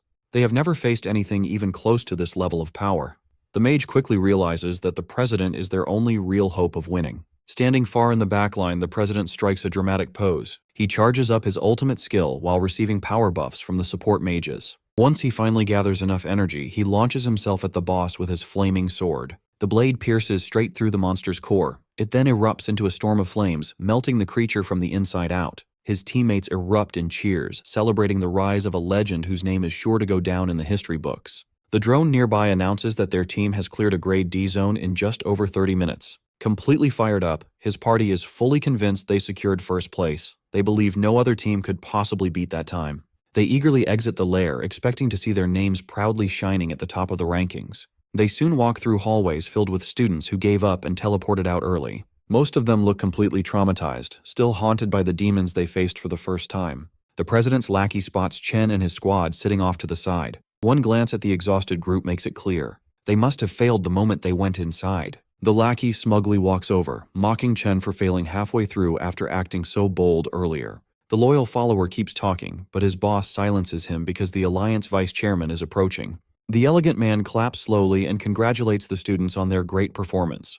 As he gets closer, the president keeps a calm face, while his followers nearly shake with excitement at standing in front of one of the world's most powerful men. President Ting confidently reaches out for a handshake. However, Mr. Cavendish completely ignores it, walking straight past him without even looking. Embarrassed in public, the president feels his pride shatter. To make matters worse, the vice chairman loudly calls his rival a true legend. He grips Chen's shoulder and announces to everyone that Chen cleared a D-rank dungeon in just 20 minutes. Not even professional teams from his own guild have ever broken a record like that. Both the council president and his lackeys are left completely speechless. They cannot figure out how 4 nobodies beat their 10-man squad's time and actually cleared a D-rank lair. Chen does not even blink. Getting praise from the most powerful man in the country means nothing to him. Still, he wonders why such an important figure personally came to this academy. Carl Cavendish calmly states that he will remember Chen's name very well. Then he turns to Gong Lin, the man who invited him here. The vice chairman casually mentions that his son is talented too, offering a weak compliment at best. That leaves a bitter taste in the mouths of both the father and son. With that said, the vice chairman announces that it is time for him to leave. The academy director quickly steps in to smooth things over. He announces the final results, saying that both top teams have tied in score. Because of this, they will all get an official invitation to join the Imperial Guild. That news sounds like music to Chen's roommates because they are basically set for life thanks to him carrying the team. President Ting's lackeys celebrate too, but Ting himself is far from happy with this result. The director then adds that the captains will get management roles in the guild for their leadership and the $1 million cash prize will be split evenly between them. Hearing that, both team leaders are visibly surprised. Chen quietly worries that $500,000 will not be enough to pay off his debt. He needs to find another way to earn the rest of the money and keep his promise to the Mithril Exchange Guild. But that worry might not matter because President Ting openly refuses to accept a tie. He boldly declares that a one-on-one duel will decide the true winner, as there can only be one champion. This sudden challenge is so shocking that it catches the attention of the director and even the vice chairman. Alarmed by his nephew's reckless move, the director urgently tries to talk him into accepting the tie. The older man explains that a tie is the best possible result, especially after his earlier embarrassment. The director assumes Chen will reject the pointless duel, but Chen immediately accepts the challenge on one condition: the winner takes the entire $1 million prize. This unexpected twist is interesting enough to make the vice chairman pause and cancel his departure. With that settled, Chen steps forward to face him directly, ready to settle the score once and for all. Sometime later, Qingzhi tells Si Chen he expected him to take first place, but getting a perfect score was beyond his expectations. Seeing Si Chen all over the news, Qingzhi feels his financial support was a wise choice. He offers to cancel Si Chen's 1.5 million debt, calling it an angel investment in his future. Unwilling to accept handouts, Si Chen firmly states that a debt is a debt and must be repaid in full. Si Chen announces he came to discuss two things, which immediately catches Qingzhi's interest. First, Si Chen requests a one-week extension on his repayment deadline. Because the graduation test ended in a tie, his prize money fell short by 500,000. He reveals his plan to get the rest of the funds, a one-on-one tiebreaker against the other champion, Gong Ting. The duel will happen next week inside a wild devil's cave outside the school. Qingzhi is shocked by this reckless idea, questioning why two students would enter a wild dungeon. He warns Si Chen that it is too dangerous without professional training. Unfazed, Si Chen tells him not to worry and promises to win the remaining $500,000. To make up for the extension, Si Chen promises to hand over all the monster materials he gathers from the cave as interest. Seeing Si Chen's lack of fear and clear focus on his debt, Qingzhi sweats in disbelief. He admits to himself that the young man is truly special. Si Chen casually adds that there is a second, more important reason for his visit. With a serious face, Si Chen bluntly states his final piece of news. Whatever he reveals leaves Qingzhi completely shocked, his mouth dropping open in disbelief. Speechless, Qingzhi stands up and stares at Si Chen in stunned silence. Later that afternoon at Qingshui Middle School, Si Chen's younger sister, Si Yun, celebrates the end of her final exams while her classmates complain about the difficult test. Checking her phone, she happily notes the start of her summer vacation. She suddenly remembers that today is also a big day for her brother. His graduation assessment. She looks at her phone's lock screen, which shows a cheerful selfie of her and Si Chen. 4 years ago, an excited Si Chen burst into the room with his admission letter from the National Awakener University, thrilled that he had elemental potential. A younger Si Yun excitedly asked if he was going to become an awakener like their parents. Full of hope, Si Chen promised to join a top guild, make money, and give her a better life. He also believed that gaining power would let him find the truth behind their parents' disappearance. Si Yun cheered him on, confident her brother would become a strong awakener. In a more recent memory, a sad Si Chen sat at his desk. He worried that he was already a senior and still hadn't awakened his powers, while Si Yun watched him. Noticing her worry, he quickly tried to hide his sadness. Forcing a smile, he told her everything was fine and he just needed to work harder. Si Yun reflects on her brother's journey. Despite working harder than anyone, he was the only student who failed to awaken. She realizes how lonely he must have felt watching his peers succeed, all while hiding his pain to protect her. Her classmate, Zhu Tong, runs up and greets her. Zhu Tong asks if Si Yun has heard the latest news. She reveals that the National Awakener University produced 2 genius graduates this year. Zhu Tong explains that both graduates led their teams to perfect scores and were praised by the vice chairman of the Guild Alliance, making their county famous. Zhu Tong remembers that Si Yun's brother goes to that university and asks about him. Si Yun hesitates, feeling sad about the question. Before she can answer, a pink-haired student interrupts them with a flirty greeting. The boy, school idol Jin Duoxin, smugly tells Si Yun he booked a private room and asks if she is free to join him tonight. Zhu Tong is shocked, asking since when Si Yun knew the school idol. Si Yun just looks very annoyed. Without saying a word to him, Si Yun turns and runs down the hallway as fast as she can. A confused Zhu Tong wonders why her friend is running away, while Jin Duoxin watches her leave. Sprinting home, Si Yun imagines her brother crying in failure while his peers celebrate. Desperate to comfort him, she decides to prepare a big feast to cheer him up. Later that night at their apartment, Si Yun prepares a huge, delicious spread of food with a hot pot and many side dishes. Si Chen is amazed by the feast, asking his sister how she made so much food so quickly. As Si Chen happily eats, Si Yun watches him quietly, full of concern. On the TV, the news broadcasts a report on the graduation test at the National Awakener University. Si Chen continues to enjoy his meal while the news details the visit of Vice Chairman Carl. Seeing him act so cheerful, Si Yun assumes he is just faking it to hide his failure. The news reports a rare dual champion event where 2 students got perfect scores. The broadcast reveals that Vice Chairman Carl praised one of the team leaders who earned the perfect score, announcing the name Si Chen. Hearing the name, Si Yun looks at the TV in shock. She cannot believe the news that her brother, whom she thought failed, is actually the genius with a perfect score. In a dark room, a bloody whip lies on the floor, and a voice coldly states that the stage has been set. The speaker is Gong Lin, standing over his beaten son, Gong Ting. Holding the whip, Gong Lin yells at him, saying he had invited a special audience for his son's victory. He scolds his son for ruining the performance he had planned. Covered in bloody marks, Gong Ting breathes heavily as his father angrily reminds him that he embarrassingly tied with a nobody. He declares that Gong Ting will no longer make his own decisions. He reveals that he has already taken control and rigged the upcoming tiebreaker. Gong Ting hangs his head in defeat as his father coldly states he will handle the situation himself. He vows to get the victory by any means necessary, obsessed with ensuring first place belongs only to the Gong family. Meanwhile, hearing the news, Si-yun turns to her brother and asks if the Si-chen mentioned on TV is really him. Si-chen calmly eats his dinner and confirms that it is indeed him. Shocked by the confirmation, Si-yun drops her spoon, which shatters on the floor, as a flash of lightning outside mirrors her surprise. She stares at him in disbelief, realizing her own brother achieved such a great feat during the graduation assessment. She is amazed that he not only led his team to a perfect score, but was also personally praised by the vice chairman of the Guild Alliance.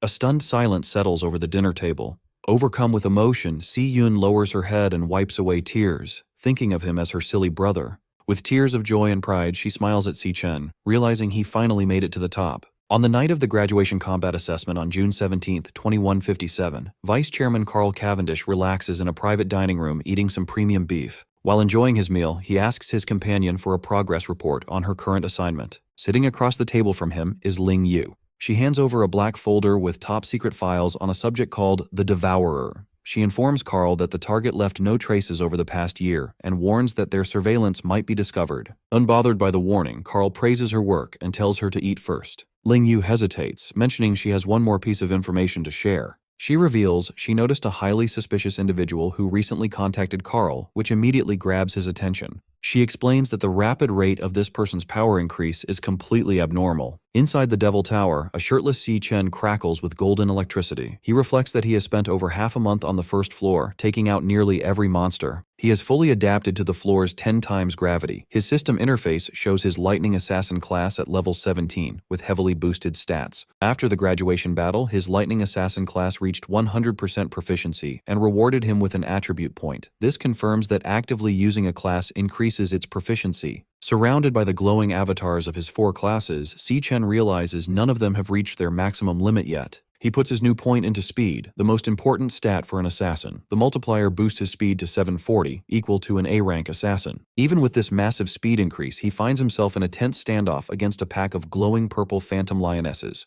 His main problem is the floor's lord, a massive phantom lion king, which he has been unable to hit. As 2 lionesses lunge at him, Si-chen activates his Divine Flash skill, transforming into golden lightning to meet them. He notices the Lion King's strange abilities. Whenever he finds an opening to strike, the creature instantly vanishes before the attack lands. He analyzes the pack's combat patterns. They adjust their positions rapidly, but 2 lionesses always fight in close combat while 2 stay on standby. The Lion King also constantly maintains a safe distance from him. Si-chen narrows his eyes in frustration, realizing the Lord refuses to fight directly. Staring down the massive beast, Si-chen wonders what kind of combat class this evasive Lion King possesses. As a phantom lioness charges, Si-chen counters and thrusts a powerful bolt of lightning directly into its mouth. Just as he is about to land a fatal blow, the creature vanishes in a flash of pink light, leaving him frustrated. He figures out this teleportation ability isn't limited to the Lord. The lionesses also vanish when he tries to finish them off. A spatial portal opens, allowing the targeted lioness to safely reappear next to the Lion King. The pack's strategy becomes clear. The moment he pauses, another lioness lunges forward to bait his attacks. Determined to break their coordination, Si-chen channels Golden Lightning and unleashes a rapid flurry of slashes. However, the beasts keep vanishing before his blades connect. The pack strictly maintains its formation, teleporting back to the Lion King whenever they are in danger. The lionesses force Si-chen to constantly block their glowing claws. Every strike from Si-chen meets the same result, as the lionesses vanish to evade damage. They flawlessly rotate attackers through the portals, keeping a fresh beast on the assault. Si-chen continues to strike the lunging beasts, but the cycle persists as they vanish at the exact moment of impact. The lionesses continue their endless loop of attacks, forcing Si-chen into an exhausting battle. Sweating from the relentless pace, Si-chen glares at the Lion King, realizing the Lord is purposely dragging out the fight to toy with him. Leaping into the air to evade a beast, he wonders why he is stubbornly trying to beat teleporting enemies using only speed. Deciding on a new tactic, Si-chen opens his system interface and initiates a class switch, enveloping himself in freezing blue energy. As ice forms over his body like armor, he reasons that if the Lion King avoids direct combat, he doesn't need to use a close combat class. The transformation turns his hair white and his eyes glowing blue. He resolves to use the mage class to shut down the beast's evasive tactics. The system confirms his class switch to the level 17 Cloud Mage, Frostbone Skeleton King. Standing tall with an icy crown, Si Chen prepares to use his area of effect spells to control the battlefield. Now in his level 17 Cloud Mage class, Frostbone Skeleton King, Si Chen floats high above the battlefield and unleashes a wide-scale spell called Frost Spike.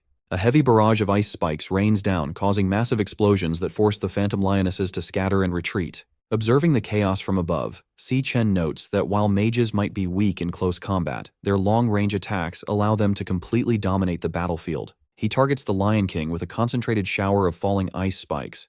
Just as the attack is about to hit, the beast uses its spatial ability to vanish. The Lion King emerges from a portal a safe distance away, easily dodging the strike. As the Lion King regroups with the other lionesses, a massive, swirling vortex of icy energy suddenly surrounds them, trapping the entire pack. Si Chen notes that by forcing the beast into his kill zone, he has stopped their hit-and-run tactics. Sensing danger from above, the panicked Lion King looks up to see Si Chen creating a giant sphere of freezing energy called a Frost Blast Bomb. Si Chen coldly states that there is nowhere left for them to hide, leaving the shocked Lion King to let out a desperate roar. Si Chen throws the massive ice bomb downward, detonating upon hitting the ground. The impact covers the entire area in a blinding flash of white light and freezing energy. When the light clears, the devastating power of the spell is shown, leaving the Lion King and its pack frozen solid within jagged pillars of ice. With his targets completely trapped, Si Chen does a rapid class switch, summoning a glowing pink sword into his hand. His eyes glow blue as he confidently declares that the battle on the Dreadspire's first floor is finally over. Using his Stellar Warrior class, Si Chen leaps toward the frozen targets and unleashes a heavy downward strike called Triple Cataclysm.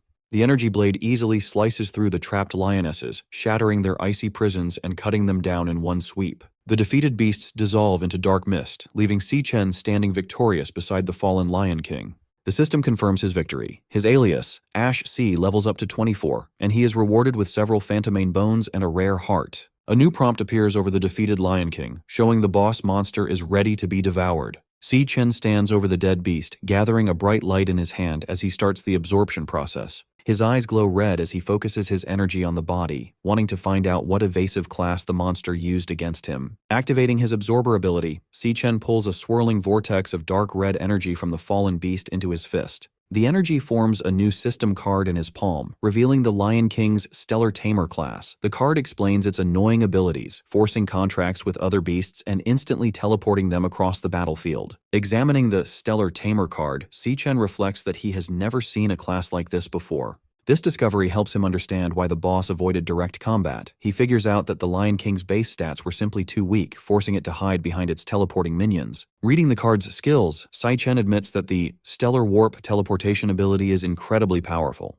He also finds the Stellar Pact ability interesting, though it relies heavily on intimidating the target into submitting. He realizes that to get a contracted beast of his own, he will need to use a very aggressive and terrifying approach. Suddenly, the starry void around him shatters into blinding light, catching him off guard as the environment changes drastically. The illusion breaks completely, revealing the Dreadspire's true first floor, a vast, hot desert of rolling sand dunes. Looking at the barren wasteland and giant skeletons scattered across the sand, Si Chen wonders what disaster caused such destruction. A crackling sound draws his attention to a nearby dune. A vertical rift expands into a fiery portal, signaling that the gateway to the second floor is officially open. Just as he prepares to move, a hostile glare and low growl from the shadows behind him make him quickly turn around. He traces the glowing pink eyes to a large ribcage buried in the sand.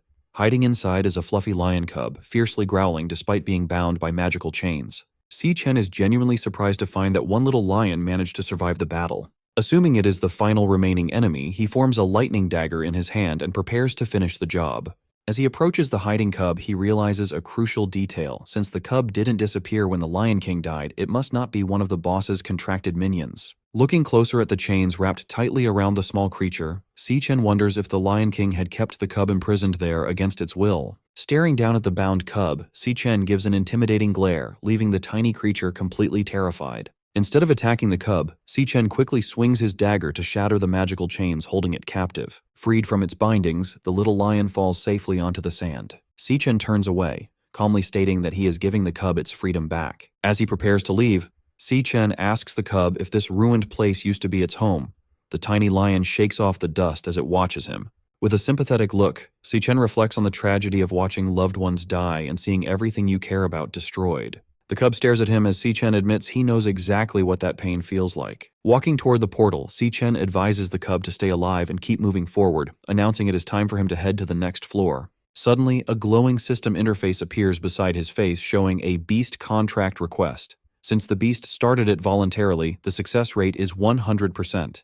The contract also unlocks 2 passive skills, sharing experience to boost stats, and letting Si-Chen see through the beast's eyes if it is in danger. Si-Chen stops and looks back, genuinely surprised by the unexpected prompt. The white cub sits on the sand, looking up at him as the system identifies it as Lion King Leo and asks if Si-Chen accepts the creature's request to become his contracted beast. Si-Chen looked at the small lion cub, Lion King Leo, asking if it truly wanted to accompany him. The cub answered with a resolute roar. Standing before the fiery portal, Si-Chen explained his plan to ascend the Dread Spire, warning that the monsters would only grow more dangerous. He cautioned the cub that it could die, asking for final confirmation. Leo responded with another fierce roar. Seeing the cub's resolve, Si-Chen accepted its decision. Their eyes glowed with a bright pink pentagram.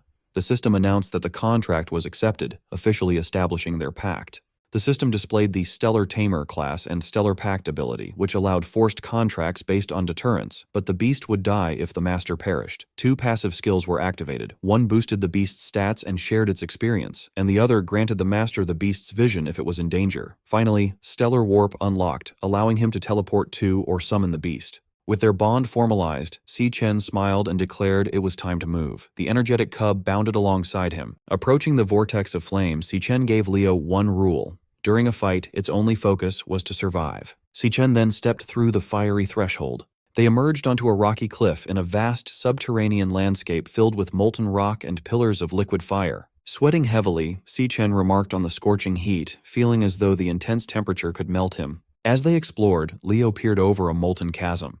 Si-Chen admitted he had no idea what to expect, but a disturbance near the lava suddenly startled the cub. A blinding light erupted. Si-Chen's instincts flared, his eyes glowing red as he instantly sensed a massive threat. Before he could brace himself, a devastatingly fast attack blasted straight through his chest. Si-Chen bolted upright in bed in the real world, gasping and clutching his chest. He realized he had been instantly killed before seeing his attacker, baffled by its nightmare-level power. Still trembling from the phantom shock of death, he wondered what kind of monster lived on the tower's 2nd floor. His dread was interrupted when his sister, Si-Yun, called from outside his door that breakfast was ready. At the table, Si-Chen stared at a lavish breakfast of ramen and fresh fruit.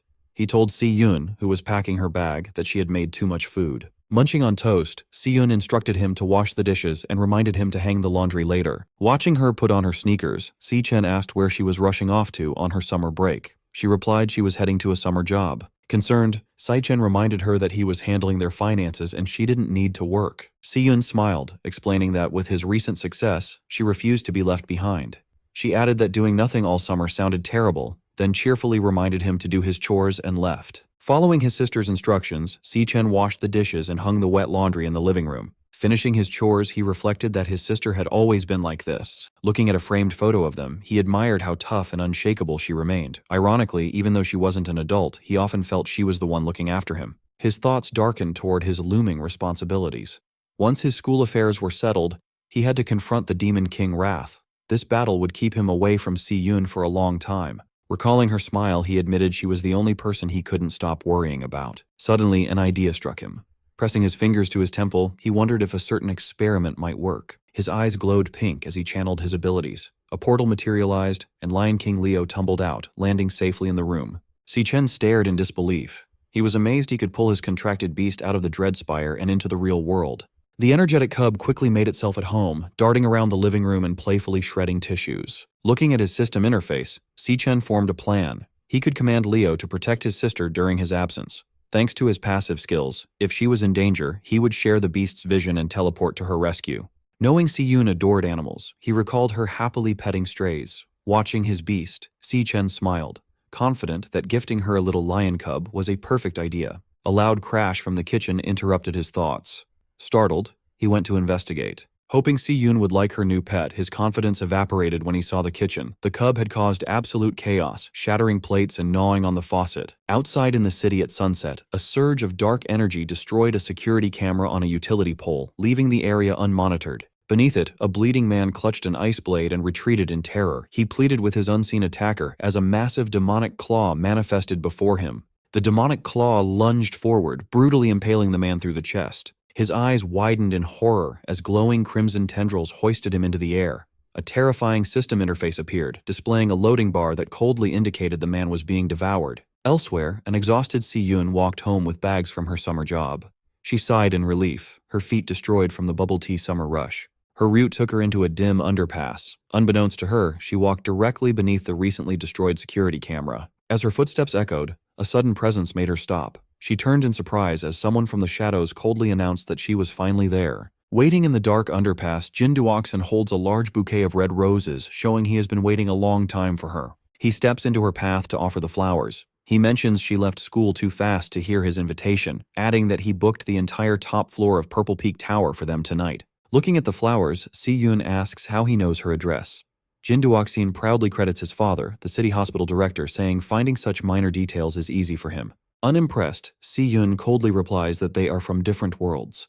She tells him not to look for her again and walks away. Annoyed, Jin Duoxin grabs her arm to stop her. He complains about the effort it took to book the venue and angrily asks if she really plans to stand him up and humiliate him in front of his guests. Si-Yun glares at him, saying she doesn't care about his reputation. She then calls him out, telling him it is creepy that he stalked her all the way home. Triggered by being called creepy, Jin Duoxin loses his cool. With a dark expression, he threatens her, warning that she doesn't know who she is talking to or what he could do. Before he can finish his threat, Si-Yun swiftly counters and delivers a hard headbutt to his face. The impact sends him crashing to the ground, crying out in pain as he holds his bleeding nose. Standing over him, an angry Si-Yun yells at him to get his head checked at his father's hospital. Fuming, she walks away, warning him to stay away while complaining that his pathetic stunt ruined her day. Later that evening at her apartment building, a warm light shines from her family's window, offering a stark contrast to the dark alleyway. Upon arriving home, Si-Yun is amazed when she is given the fluffy white lion cub, Leo. Her eyes sparkle with instant adoration. She eagerly snuggles the tiny beast, completely in love, and excitedly asks her brother, Si-Chen, where he found such an adorable creature. Si-Chen introduces the cub as Leo, explaining he is a special gift for her. Overjoyed, she marvels at the fact that she gets to keep a baby lion. As Leo purrs in her arms, Si-Yun notices a strange detail. She wonders why the tiny cub already has a big mane, since normally only adult male lions grow them. She quickly ignores the mystery, declaring she will get him registered in the morning.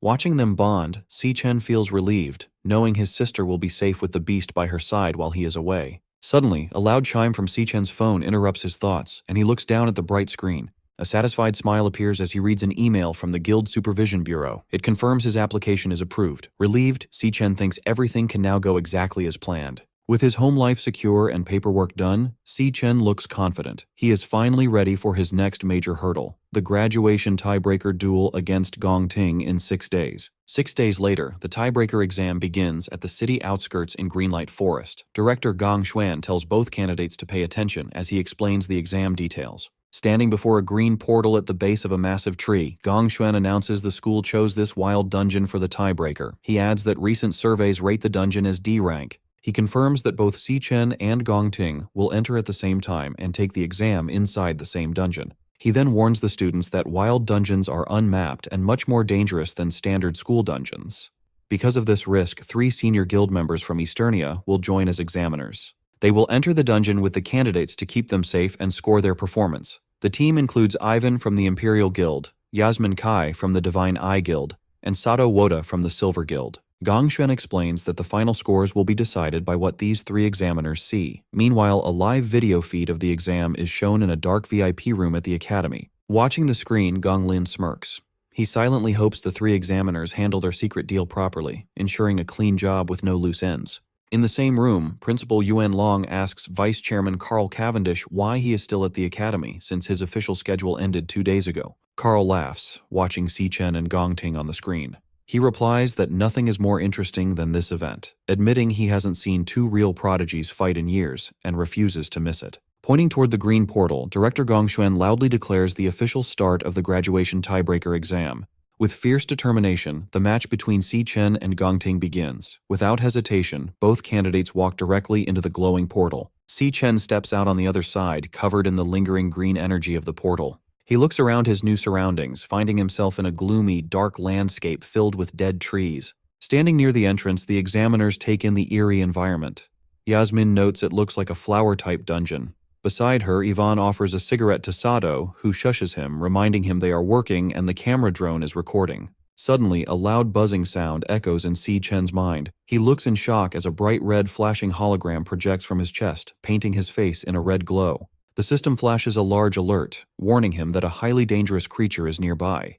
Stunned, Si Chen realizes this is the first time his demon heart has ever issued such a serious warning. Soon the system alert abruptly vanishes, leaving Si Chen wondering if a high-ranking monster truly lurks inside this mere D-rank dungeon. He and Gong Ting continue their trek down a desolate path framed by massive, gnarled roots and twisting branches. Gong Ting confidently takes the lead, navigating the foggy terrain, while Si Chen follows closely behind. Observing the candidates from a high ridge, Yasmin notes the fog's suffocating thickness. Beside her, Sato Woda orders the examiner team to stay on high alert and keep their eyes glued to the examinees. A loud crack abruptly shatters the tense silence as the rocky ground violently ruptures before the students. A grotesque, massive insectoid creature bursts from the earth, identified by the system as a poison cage ant, a D-rank flower archer. Reacting instantly, Gong Ting unsheathes his katana and charges aggressively at the towering beast. Watching this swift response, Ivan praises the young man's exceptional reaction time. However, Sato Woda cautions that wild dungeon monsters are faster, crueler, and far more underhanded than anything used in school training. The poison cage ant initiates its attack by firing a toxic volley of glowing green projectiles, but Gong Ting agilely deflects every strike with his swift blade. With a fluid, powerful motion, Gong Ting leaps into the air and slices the monstrous insect cleanly in half. As the ant's severed upper torso crashes heavily to the ground, Gong Ting's blade flares with intense golden energy before he thrusts it straight through the fallen creature. Channeling his nuclear warrior class, Gong Ting executes a devastating blazeblade barrage, obliterating the monster in a massive, fiery explosion. Observing from the high ridge, Yasmin projects a glowing green 10 from her wrist device. She awards Gong Ting a perfect score for his field response, commending his instant reaction and effortless neutralization of the monster's ranged attacks. Yvonne also displays a perfect 10, praising Gong Ting's combat logic. He notes that severing the venom-launching organ immediately has effectively stripped the beast of its fighting capability. Sato Woda proudly holds up his own 10, awarding top marks for finishing power due to Gong Ting's unhesitating, clean, and decisive kill. As Gong Ting calmly holds his glowing sword, the examiners marvel at his surgical positioning, crowd control, and execution. They agree that maintaining such ice-cold composure against a wild monster is truly exceptional for a student. Sato Woda then directs their attention to Si Chen, who is casually wandering away with his hands in his pockets. Sato heavily criticizes his lack of reaction when the monster appeared, dismissing this apparent disinterest as a complete failure. Gong Ting remains silent, simply staring at his rival's remarkably relaxed and unbothered demeanor. In the VIP observation room, Carl Cavendish and Principal Yuan Long closely monitor Si Chen. Carl casually asks the principal what he thinks the young man is actually trying to accomplish out in the fog.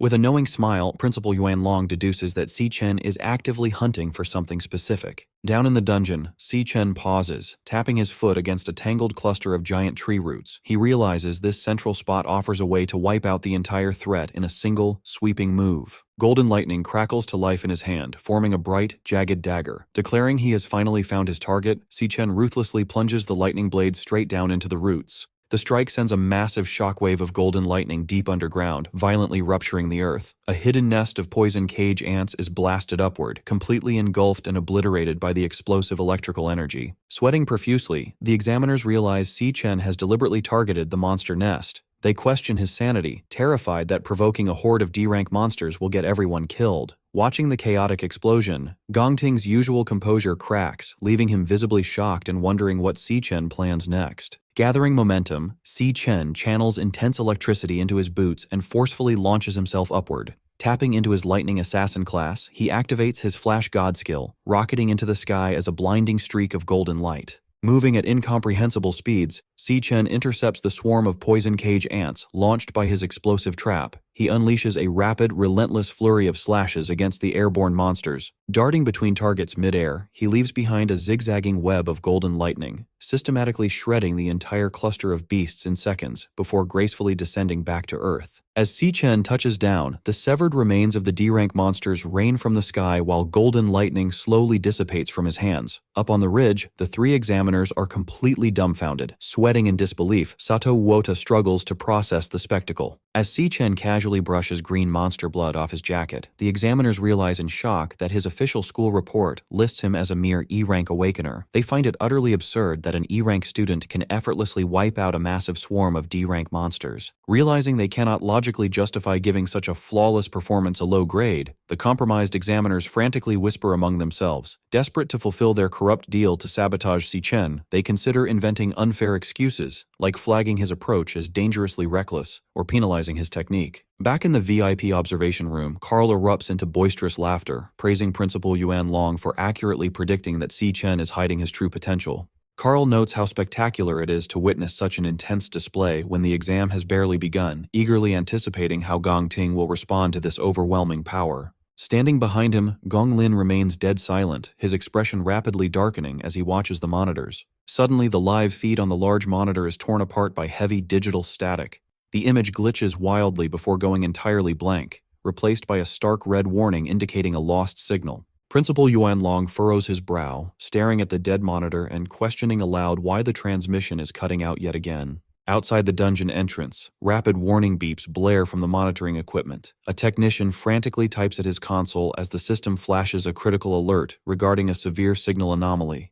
The diagnostic screen shows the dungeon's official D-rank classification violently glitching into an unreadable question mark. Simultaneously, internal communication signal strength crashes to absolute zero. The technician stares at the corrupted data in pure shock. Director Gong Xuan breaks into a cold sweat, demanding to know what catastrophic event is happening inside the dungeon. Their panic peaks when the portal's swirling green energy suddenly dissipates. The glowing threshold vanishes entirely, leaving nothing but an ordinary empty cave opening that effectively traps the candidates inside. Deep within the isolated dungeon, a sinister, ethereal melody begins echoing through the gloom, physically manifesting as floating, glowing pink and green musical notes. Si Chen freezes, listening intently to the eerie tune. He immediately recognizes the terrifying presence hidden within the melody. It is the voice of the Demon King, Wrath. Outside the dungeon at 4 p.m., the cave entrance suddenly seals itself, morphing into a solid rock face. Director Gong Xuan panics, demanding to know how the gateway has vanished. A technician reports a complete loss of connection, noting that the equipment threw a series of critical signal errors just moments prior. Sweating with anxiety, he orders his staff to get command on the line immediately. He fears that a catastrophe has just unfolded inside the isolated dungeon. Meanwhile, inside the dungeon, an eerie melody physically manifests as floating musical notes in the air. Si Chen and Gong Ting pause, taking notice of the bizarre phenomenon surrounding them. The examiners are equally confused by the sudden shift in the atmosphere. Yasmin Kai asks the others if they hear the noise, and Sato Wota confirms that it sounds like strange music. Feeling the heavy rhythmic thuds of the melody, Si Chen grows deeply alarmed. He immediately recognizes the sound as the voice of the Demon King, Wrath. He desperately wonders why Wrath is present in this low-level dungeon, knowing the Demon King is not supposed to appear for another 3 years. Suddenly, the Demon Heart system bombards Si Chen with severe high-danger alerts. He tenses up, realizing the interface is screaming at him about an imminent, lethal threat. As heavy thuds shake the ground beneath him, Si Chen realizes that something massive stands right behind him in the fog. A sinister laugh echoes through the cavern as a towering, shadowy figure approaches through the thick mist. Visibly shaken by the overwhelming presence, Sato Wota wonders what kind of monster hides in the fog, just as 2 glowing eyes pierce the gloom. The creature steps into view, revealing itself as a grotesque humanoid mantis monster radiating dark energy. Glaring down at the group, it sinisterly welcomes the humans and declares that they have walked right into its trap. Stunned to hear the creature speak, Sato Wota realizes that a monster capable of forming words must be at least a high-tier C-rank beast. He frantically questions how such a powerful entity can possibly exist inside a D-rank dungeon. Fearing the high-level monster will slaughter the students, Sato summons a massive, glowing axe and leaps forward to intercept it. He urgently orders everyone to get behind him for protection. Before Sato can even land his strike, the mantis demon counters with blinding speed. In a single, brutal motion, it swings its scythe-like appendage and cleanly severs Sato's entire arm. As the other examiners freeze in horror, the mantis demon instantly vanishes and reappears directly behind Gong Ting. Raising its bloodied scythe, it mocks the group, telling them to curl up and accept their fate. With a sickening thud, the monster ruthlessly drives its blade straight through Gong Ting's shoulder and out of his chest, commanding the young man to die. Despite being impaled, Gong Ting grits his teeth through the agonizing pain. Instead of falling, a fierce, crazed grin spreads across his face. Capitalizing on the monster's close proximity, Gong Ting swings his flaming golden sword down and brutally chops off the creature's trapped scythe arm, leaving the mantis demon wide-eyed in shock. Without missing a beat, Gong Ting follows up with a powerful mid-air kick that launches the crippled beast backward across the rocky terrain. Bleeding heavily from the massive hole in his shoulder, Gong Ting ignores his severe injuries and glares with glowing eyes. He declares that since the Overlord drew first blood, the kill belongs to him under the principle of combat priority. He fiercely warns Si Chen not to dare interfere in the fight. Si Chen watches the monster intently, his eyes glowing green as he uses his abilities to assess the creature's true power. The system interface updates the mantis demon's classification, confirming to everyone that it is actually a highly dangerous C-rank high-tier beast. Seeing the massive hole in Gong Ting's shoulder, Yasmin Kai urgently yells at him to get medical treatment. She pleads with him to suspend the exam and let them pull him out, warning that the monster is completely out of his league. Gong Ting flatly refuses. Gathering intense fire magic in his hand, he completely rejects the idea of giving up. Si Chen watches in shock as Gong Ting presses his burning hand directly against his bleeding chest, using the raw heat of his own flames to painfully cauterize the severe wound. Pushing through the agonizing pain, Gong Ting fiercely declares that the fight does not end until one of them is dead. Without hesitation, Gong Ting leaps high into the air and brings his flaming sword down toward the crippled mantis demon to continue his assault. Meanwhile, outside the sealed dungeon, Silas Lin, the leader of the Imperial Guild's King Squad, assesses the vanished entrance. He calmly explains that this phenomenon indicates a highly intelligent monster operates inside, one that purposely lured the humans in before snapping the trap shut. Director Gongshen panics, desperately asking if there is any way to force the entrance back open since the students are still trapped inside. Silas coldly states that there is only one way to make the exit reappear. Someone on the inside must track down and kill the dungeon's overlord. Desperate for a silver lining, Director Gongshuan tries to rationalize the situation. He suggests that since a standard D-rank dungeon caps out at a C-rank overlord, the trapped examiners and students should still have a fighting chance to kill it and escape. Silas quickly shatters his optimism. He reveals that the initial D-rank reading is just a fabricated mask created by the Overlord to purposely disguise the dungeon's true, deadly nature. Connecting the clues, Silas deduces that this specific dungeon is the culprit behind the recent string of Awakener disappearances his team has been investigating. He gravely informs a horrified Gongshuan that the trap they stand in front of is actually an extraordinarily dangerous B-rank dungeon. Meanwhile, in the dungeon, the monstrous insect attacks relentlessly with its scythe-like arms. Gong Ting stands his ground, parrying the heavy blows with his flaming katana.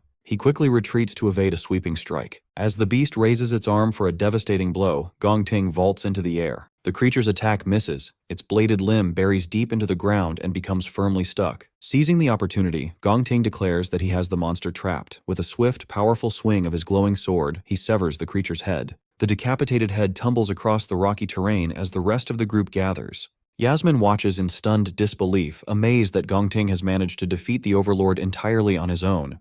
She admits that his strength is genuinely formidable. Nearby, Ivan channels a green healing aura into Sato Wota's injured arm, asking if he is recovering. Sweating, Sato expresses his gratitude for the timely intervention. However, Sato's relief vanishes as he checks his smartwatch. He alerts the others in a panic that his device has lost its signal, leaving them completely isolated. Yasmin and Ivan immediately check their own gear. Yasmin confirms her connection is gone, while Ivan grimly notes that every signal, including their compass positioning system, is completely dead. Sato panics, demanding to know when the camera drones went offline. Gong Ting looks back at him in confusion. Suddenly, the headless mantis monster stands back up. Without warning, the decapitated creature lunges straight at a shocked Gong Ting. Si Chen instantly intervenes, unleashing a flurry of golden lightning strikes that slice the creature into pieces. The system confirms the kill, awarding him experience points. Still reeling, Gong Ting demands to know how the monster kept moving after he cleanly chopped off its head. Si Chen calmly explains that the mantis was never the true overlord. It has been hypnotized the entire time, allowing its body to fight even after death. He urgently orders the examiners and Gong Ting to leave the dungeon immediately, warning that any of them could be the next target.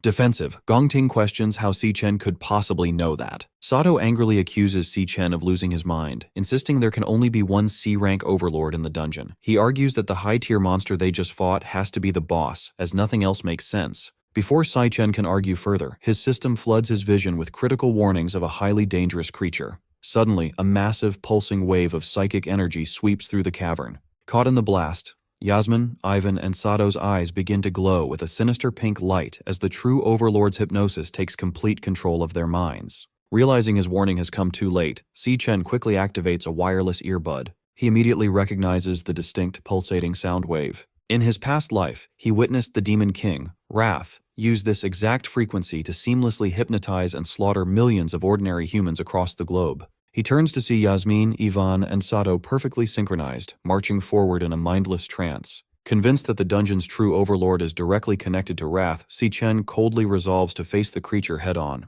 As he follows the hypnotized examiners deeper into the dark cavern, Si-Chen's system continuously bombards him with warnings about highly dangerous creatures ahead. The group soon arrives at a massive, eerie lair filled with glowing green egg sacs, where towering dark serpents guard a central, cloth-draped figure. Si-Chen remains completely unaffected by the monster's alpha frequency thanks to the counter-frequency audio track playing in his earbud, a precaution he prepared specifically for Wrath. However, knowing the unprotected examiners could drop dead from the mental strain at any second, he decides to kill the overlord immediately. The sinister entity senses their arrival, its voice echoing through the cavern as it hungers for their fresh flesh. Si-Chen glares back coldly, ready to fight. In a flashback to years ago, an exhausted and bloody young Gong Ting stands over his brother Gong Cheng after brutally beating him with a broken wooden stick. Watching the violent scene, their father, Gong Lin, coldly congratulates 8-year-old Gong Ting on his victory. Sitting comfortably at a fancy dining table, Gong Lin explains the family's harsh rules.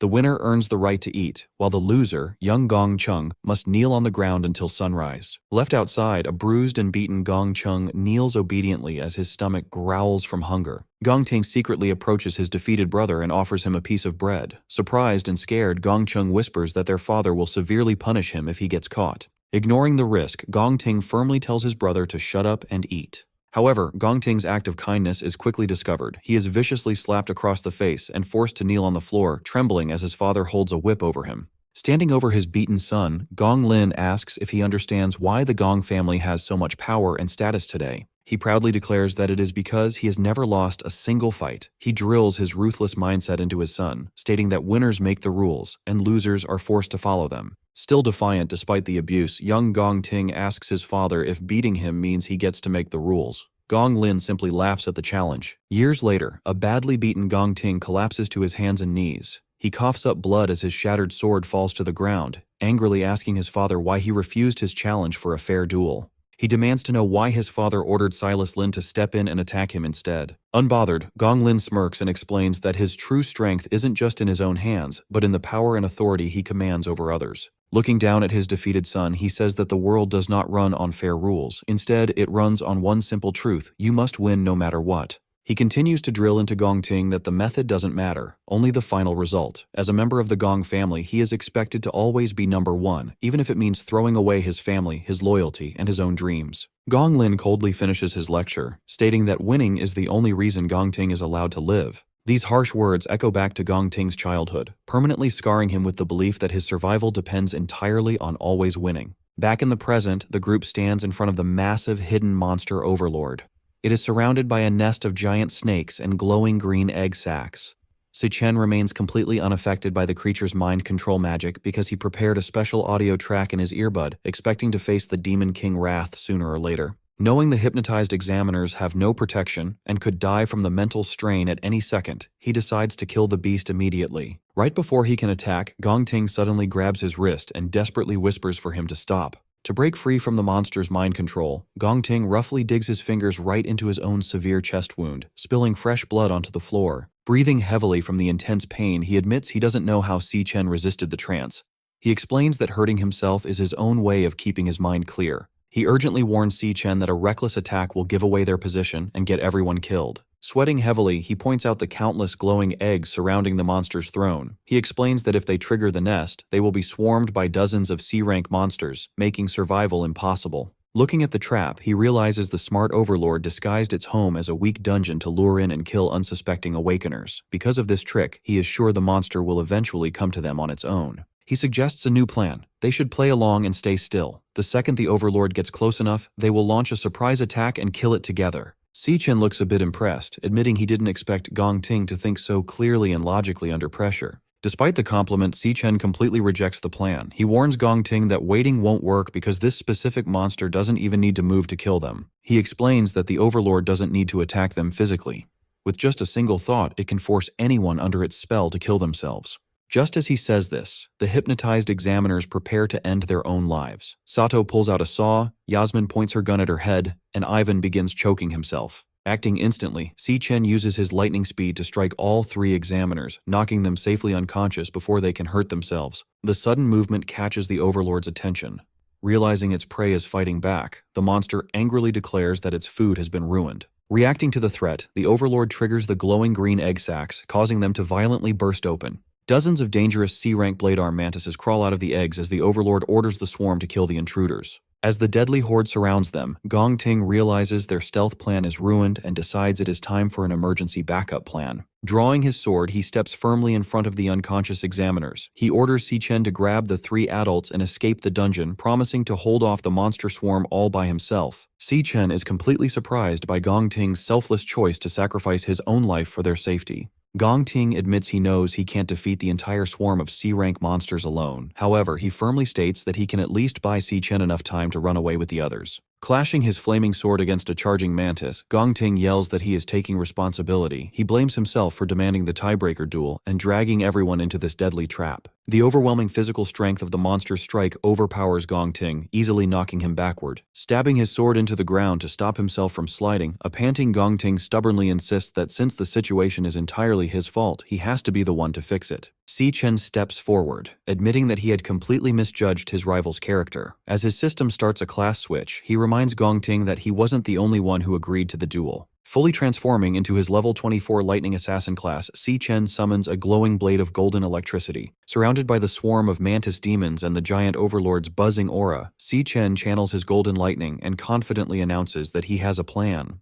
Bleeding heavily, Gong Ting quickly rejects the idea of fighting. He warns Si-Chen that the Overlord's power is on a whole different level, guessing the monster is at least a B rank, or maybe even an A rank threat. He urgently tells Si-Chen to grab the unconscious examiners and run, insisting that running away is their only real choice. Si-Chen agrees that the monster is a nightmare, but he points out a huge problem with that plan since the dungeon gates are locked down. He explains that if the exit was still open, the Imperial Guild's rescue teams would have already rushed in to save them. Gong Ting is completely shocked to hear that they are trapped inside. Si-Chen closely watches the silent overlord, trying to figure out how to handle the deadly situation. He figures that if the creature is really an A-rank monster, its combat power must be close to the Phantom Mane Lion King he fought back in the Dreadspire. Suddenly, the swarm attacks. A mantis demon jumps forward, but Si-Chen easily blocks its heavy scythe using his lightning dagger. Another mantis dives in from above, making Gong Ting panic and shout for Si-Chen to watch out. Before the monster can land a hit, Si-Chen and Gong Ting swing their glowing blades perfectly together, each cutting down an attacking mantis demon in a flash.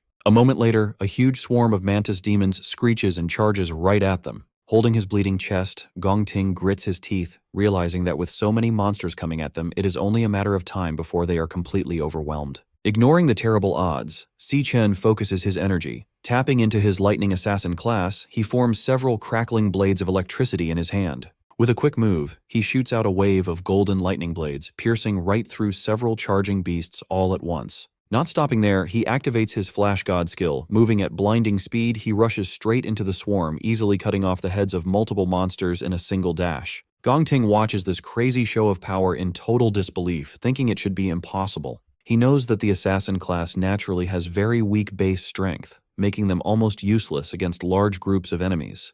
Yet, he watches as Si-Chen perfectly dodges a massive scythe swing. Gong Ting then notices that every single one of Si-Chen's strikes perfectly hits a weak point. He realizes that Si-Chen is completely making up for his class's lack of raw power by using pure speed and perfect technique. Staring at the blurry afterimages, Gong Ting is amazed by just how fast Si-Chen is moving. As Si-Chen kills the rest of the swarm in a storm of lightning slashes, Gong Ting figures out that his rival's speed is easily at an A-rank level, if not higher. Inspired by Si-Chen's amazing skills, Gong Ting grips his glowing sword with new energy, realizing they might actually live through this fight. Annoyed by how stubborn they are, the Overlord steps in. It charges up a massive wave of dark pink energy, starting a powerful boost. The dark energy flows over the remaining mantis demons, greatly increasing their strength and energy. The Overlord angrily orders the powered-up swarm to chop Si-Chen to pieces right away. Si-Chen stands ready with his electric blades glowing bright. One of the buffed mantises tries to crush him, but Si Chen easily jumps over the attack and slices the monster to pieces in midair. Seeing the fight get even wilder, a fierce Gong Ting yells out, telling him to hold on as he gets his own blade ready. Si Chen pushes himself to his limits, unleashing a non-stop storm of golden slashes against the supercharged swarm. Suddenly, a mantis demon appears right behind him.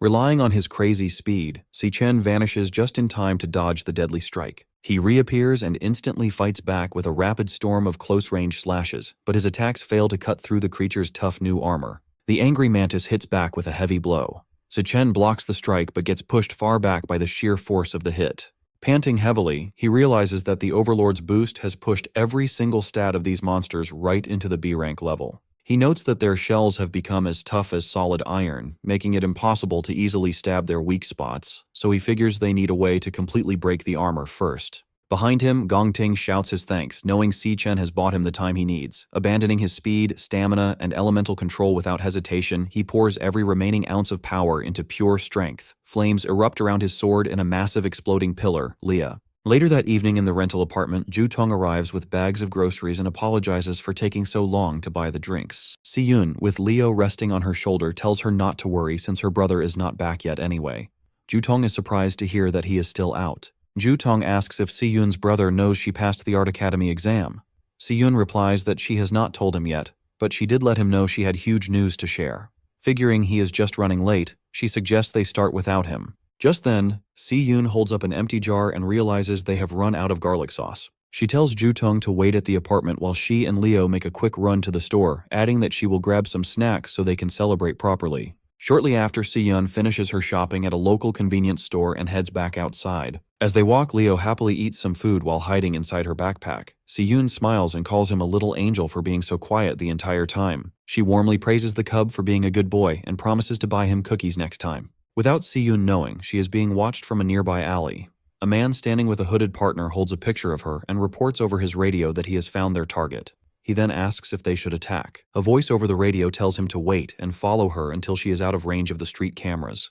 The man confirms the order and keeps watching. As Si Yun walks home, the sound of heavy footsteps follows closely behind her. The stalkers match her pace and start to close the distance. Knowing that the men have been following her since she left the store, Si Yun wonders what exactly they want from her. Hidden inside her backpack, Leo lets out a warning growl. Si Yun gently holds him and asks the cub if he senses the danger too. She whispers for Leo to stay hidden inside. Looking back at her followers with a brave and sharp expression, she quietly says that her night just got interesting. Deep inside the dungeon, a heavily panting Si Chen realizes the monster boss's dark energy has pushed the bug swarm to a much higher threat level. Seeing that their shells have become as tough as solid iron, he knows he can no longer easily cut through them. He realizes he needs to find a way to break their armor first. Just then, Gong Ting shouts his thanks, telling Si Chen that he bought him exactly enough time. Giving up his speed and energy, Gong Ting turns all his remaining power into raw strength and bursts into a massive pillar of flames. With his strength at its limit and his eyes glowing, an angry Gong Ting announces his final move. Swinging his flaming sword, he unleashes a huge wave of fire, declaring he will burn the monster to ashes no matter how strong it is. The massive fiery attack crashes into the charging swarm, violently burning the bug monsters. Tearing right through the group of enemies, the giant blade of fire strikes directly at the calm waiting boss.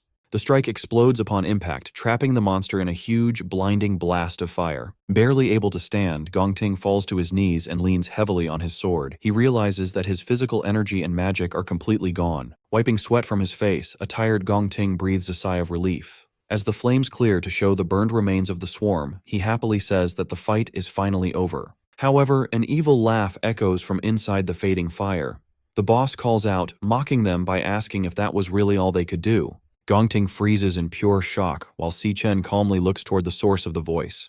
The smoke clears to show the boss completely unhurt, protected inside a massive, glowing green shield. The monster glares down at them and calls their attack disappointing. Total fear washes over Gong Ting's face. He loses all hope, realizing he just used every last drop of his power and still failed to leave a single scratch on the creature. Staying perfectly quiet, Si Chen looks closely at the enemy's defense. He realizes that right before the fire attack hit, the boss drained the life from the remaining monster eggs to build a shield strong enough to block anything. Barely able to stay standing, a defeated Gong Ting breathes heavily.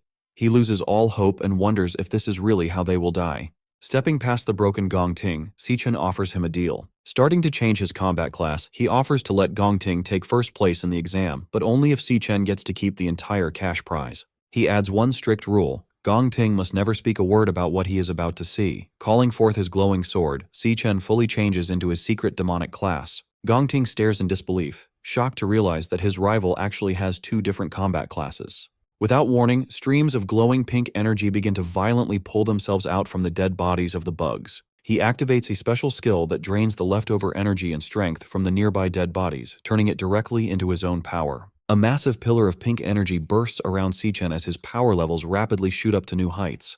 Covering his face from the strong wind, Gong Ting watches the incredible display of power in pure shock. Even the boss pauses, silently staring at the boy. Breathing out a cloud of energy through his sharp teeth, Si Chen feels his strength and stamina reach their absolute limit. Glowing with a dark demonic energy, he confidently repeats his earlier claim. He will kill the monster himself. The Overlord makes its next move, casting Soul Rest Enigma. A surge of energy burst from the monster's glowing green shield, flooding the cavern with psychic pressure. The mental assault slams into Gong Ting. Bleeding and spent, he grabs his head in agony, cursing the hypnosis clawing at his mind again. Si Chen, fully transformed, doesn't even flinch. The Overlord freezes when Si Chen starts walking toward it, with his massive sword resting on his shoulder. Confused, the monster demands to know why its hypnosis has no effect on him. Frantic to put him down, the Overlord fires off Sonic Hell, blasting a shockwave outward. The force rips through the cavern, but Si Chen holds his ground while Gong Ting buckles under the pressure, crying out in pain. The Overlord locks its gaze on the boy. Si Chen stares right back, eyes glowing. He takes a step forward and keeps walking, heading straight for the shielded monster.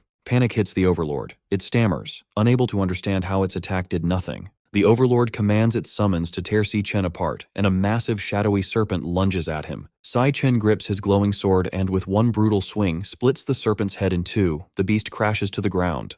Two more giant serpents dive at him from above. He braces, swings his blade in a wide arc, and takes both their heads off in a single cut.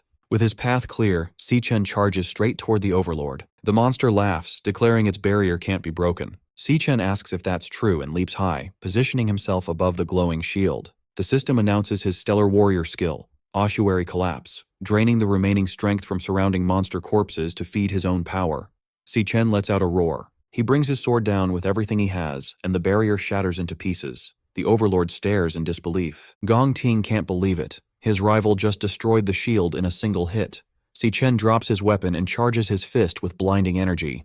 The system confirms the activation of Triple Cataclysm in crushing mode. He drives his fist through the Overlord's body, blowing it apart with a surge of raw energy. The punch slams the Overlord into the ground. As the smoke clears from the crater, the Overlord, reduced to a shadowy remnant, mutters, half dead. Standing over the broken monster, Si Chen orders it to talk. He wants to know its connection to Wrath. The Overlord is stunned, asking how a human could know Lord Wrath's name. Si Chen demands an answer. The Overlord spits back that if it knew where the Demon King was, it wouldn't be rotting in this dungeon instead of trying to break his seal. Si Chen freezes. The implication hits him. Someone in this world managed to seal Wrath away. The Overlord bursts into laughter, warning that Lord Wrath will rise again. It vows the Demon King will reclaim his armies and slaughter every last human down to the bone.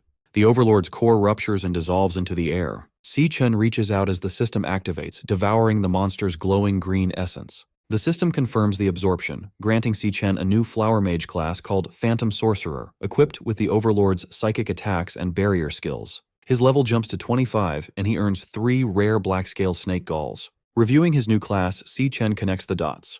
Wrath didn't just appear out of nowhere in the future. The Demon King had already been trapped in their world long before the invasion began. A massive hidden conflict happened in the past to seal him, and Si Chen knows nothing about it. His thoughts break when he notices Gong Ting limping toward him.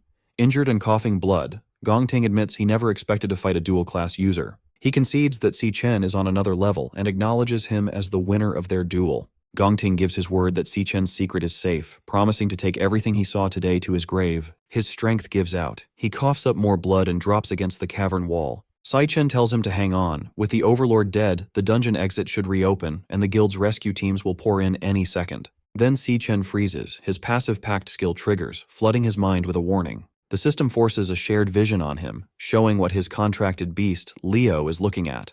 A hostile man radiating dark, swirling energy. Si Chen realizes where Leo is and yells his sister's name. The psychic link reveals an awakener with glowing green eyes, commanding shadowy tentacles. The man is cornering a terrified Si Yun, who clutches Leo to her chest, shielding the small cub from the creeping appendages. Late afternoon on June 24th, Si-yoon is making her way back home through the narrow streets of the city. Ever since she stepped out of the convenience store, she's had some seriously creepy shadows matching her every step. Two smirking thugs are trailing right behind her. Hidden inside her backpack, little Leo can sense the hostility too, letting out a tiny, protective growl. Feeling the backpack shift, Si-yoon asks her cub if he's sensing the danger as well. But instead of panicking, she gently holds the bag and tells her little partner to stay completely hidden inside.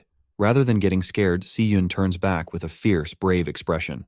Honestly, she's almost glad they followed her because her boring night just got a whole lot more interesting. She immediately taps into her survival instincts. When you're being followed, rule number 1 is to get somewhere crowded. Charging down a flight of stairs, she heads straight for the bustling market district. At this time of evening, the local restaurant row is absolutely packed. Using the chaos of the dinner rush to her advantage, she quickly slips into the massive crowd, effortlessly blending in with the shoppers and diners to break her stalker's line of sight. Behind her, the thugs are quickly losing ground. The beanie-wearing guy starts aggressively shoving people aside, frantically trying to force his way through the dense crowd. But Si-yoon's evasion game is on point. The exact millisecond they get distracted by the busy crowd and look away, she vanishes into thin air. The two thugs are left standing in the middle of the street in absolute shock. They panic, looking around for any sign of her. Meanwhile, Si-yoon makes a quick run into a quiet, secluded alleyway to hide. She catches her breath and looks back, relieved to confirm that the creepy stalkers are finally gone. Just as Si-yoon thinks she's managed to escape, a heavy step echoes right in front of her.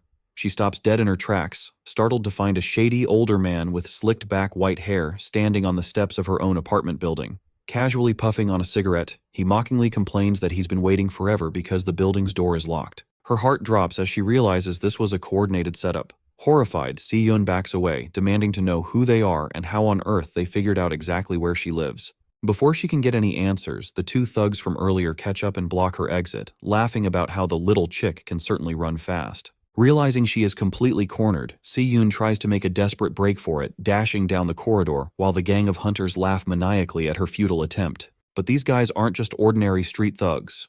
They're awakeners. Suddenly, a blast of ice magic shoots out, instantly freezing her foot solid to the ground. The sudden momentum sends her crashing face first onto the hard pavement, knocking her backpack away. Her foot is completely shattered in ice as a glowing blue, frost-coated hand looms over her. The disgusting beanie thug stands over her, drooling like a psycho. He mockingly asks if she's all tuckered out, telling her to take a little breather and keep him entertained for a while.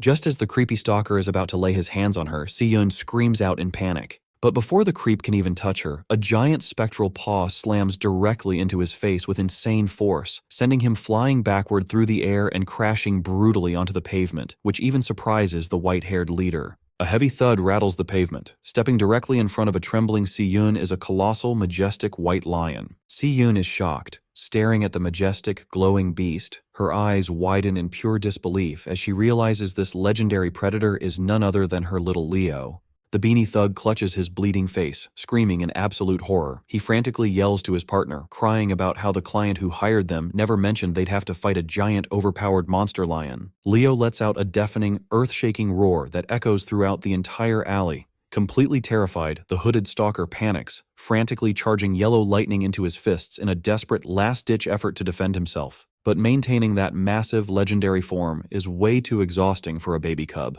Right after his big, heroic entrance, Leo's energy runs out, and he immediately de-transforms, shrinking back down into his cute, tiny self before tumbling onto his back, completely dizzy. Seeing her fluffy little guardian instantly pass out from exhaustion, Si-yoon panics and immediately scoops her tiny champion up into her arms as she frantically checks to see if he is going to be okay after expending all his energy. Watching the legendary lion immediately shrink back into a helpless, dizzy baby, the white-haired leader looks on with utter disappointment. He scoffs, muttering that he actually thought the beast was going to be something special. With a cold snap of his fingers, he decides to end this game and reveals his own terrifying awakener power. Massive, thorny wooden roots violently rip right through the concrete floor, swarming the narrow alleyway as he sneers that the cub couldn't even maintain its form for 10 seconds. The giant, writhing vines swirl and coil around Si-yoon, trapping her in a thorny, living cage. Clutching a dazed Leo tightly to her chest, she desperately warns the man to stay back. But her warnings mean absolutely nothing to a seasoned killer. Coiling the sharp, thorny branches closer and closer to her face, the leader coldly tells her not to waste his time. He gives her a terrifying ultimatum. She can hand the beast over herself or he'll gladly tear it away from her corpse. Just as the leader is about to close his trap, Leo's eyes shine, and the legendary contract skill triggers. Stellar Warp. Consuming his mental control, a massive warp portal opens, and in a flash of pink light, Si-Chen teleports directly to Leo's location and delivers a devastating kick straight to the leader's face. The sheer kinetic force of the teleport strike sends the thug flying backward like a ragdoll, crashing brutally through the metal alleyway bins. Si-Chen calmly turns to his sister and apologizes for being late, casually explaining that his dungeon business took a bit longer than expected before asking if she and Leo are doing all right. The hooded thug is completely bewildered, wondering where this overpowered monster of a guy suddenly spawned from. Still deeply shaken, his sister frantically tries to explain the situation, warning him that she has no idea how they tracked her down and that they are all high-level awakeners. But Si-Chen just looks back with a reassuring smile, telling her to take a deep breath because her big brother is here now. Meanwhile, the leader emerges from the rubble. Seeing his plan get instantly disrupted, he snaps, furious at himself for letting his guard down for even a second. With thorny wooden roots coiling tightly around his body, he screams that Si-Chen has just made the biggest mistake of his life, vowing to bring their decapitated heads back to his client and demand triple the pay. But our boy doesn't even flinch.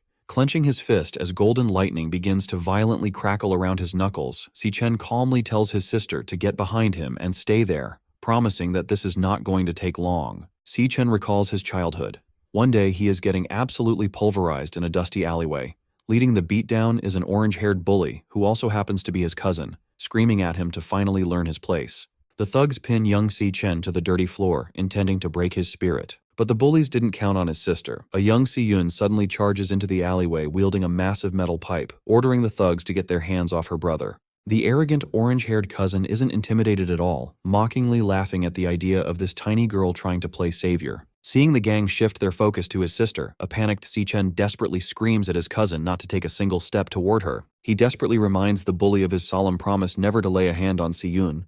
The smug cousin just laughs it off, openly admitting he lied. He proudly boasts that today is the day he finally beats some humility into his insufferable family members. But while the ringleader is busy monologuing, he makes a fatal mistake. Exploiting the distraction, young Si-Chen spots a heavy brick on the ground, grabs it, and violently smashes it directly into the face of the thug holding him down, shocking everyone. Young Si-Chen is furious. Raising his bloodied brick, he charges straight toward his cousin. The arrogant orange-haired ringleader's face instantly pales as he watches Si-Chen sprint at him with pure murderous intent. Si-Chen delivers a brutal brick smash directly to his cousin's face for breaking his word, sending him crashing heavily onto the concrete pavement. Bleeding and crying on the floor, the defeated cousin shrieks in terror, calling Si-Chen a complete and total psychopath. Catching his breath, young Si-Chen drops his weapon and gently tells a trembling Si-Yun that everything is okay, and she doesn't need to be afraid. In the present, Si-Chen instructs Si-Yun to stay tucked safely out of harm's way, and calmly assures his sister that he will wrap this up in no time.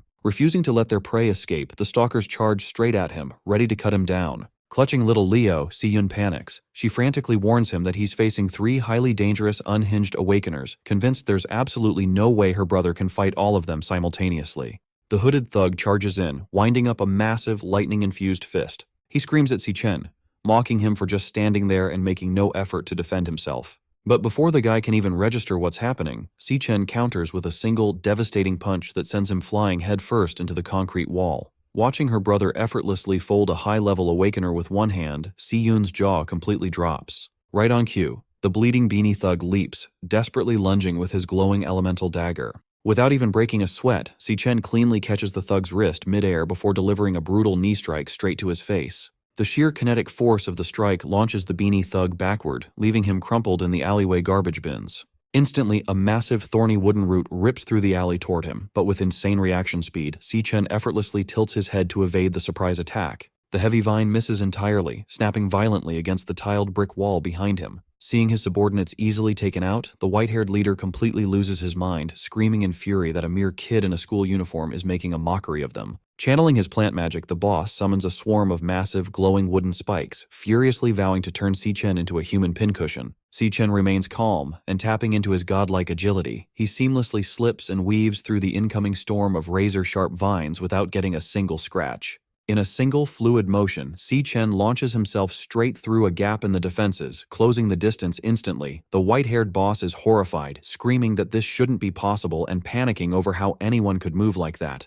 Watching him dominate, Si-Yun suddenly has a realization. She nearly forgot that her brother didn't just barely scrape by his graduation combat exam, he completely and utterly destroyed the competition. Si Chen winds up his fist and delivers a punch straight to the leader's jaw, showing the gang that he operates on a completely different dimension of power. The sheer impact launches the boss backward like a missile, sending him crashing brutally into the alleyway wall. And just like that, the white-haired boss is out cold, bleeding and utterly defeated on the pavement. Over in the trash bins, the beanie thug remains completely unresponsive. Beside him, the hooded thug is slumped against the wall, thoroughly unconscious. The entire threat has been completely dismantled in under a minute. Casually dusting off his clothes, Si Chen turns to his sister and instructs her to take little Leo and head straight back home where it's safe. He reassures her with a smile, promising that he will quickly dump these clowns off at the local guard station and meet her back at the apartment before she knows it. Still a little dazed by the sheer spectacle but feeling completely safe, Si-yun tightly clutches her fluffy cub and happily agrees to head home first. Several hours later, under the dim light of a crescent moon, the severely beaten white-haired leader slowly begins to drift back into consciousness. Groaning in pain, the battered boss struggles to open his blood-caked eyes. But his confusion quickly turns to dread. He realizes that he and his two thugs have been stripped of their weapons and bound tightly back-to-back around a concrete pillar, with Si Chen staring directly down at them. The leader immediately panics, hysterically demanding to know where they are and why they were dragged to this isolated spot, while the beanie thug whimpers that his shattered skull literally feels like it's cracking in half. Remaining completely unfazed by their whimpering, Si Chen coldly asks if they belong to the Black Mountain Society. Knowing they never lift a finger without getting paid first, he directly demands to know who is bankrolling their operation to kidnap his sister. The battered boss just chuckles bloodily, refusing to talk. He arrogantly explains that snitching is a death sentence in their line of work, so he has no intention of opening his mouth. Si Chen doesn't even bat an eye. Recognizing that they want to play tough, he calmly sighs, deciding they can do this the hard way.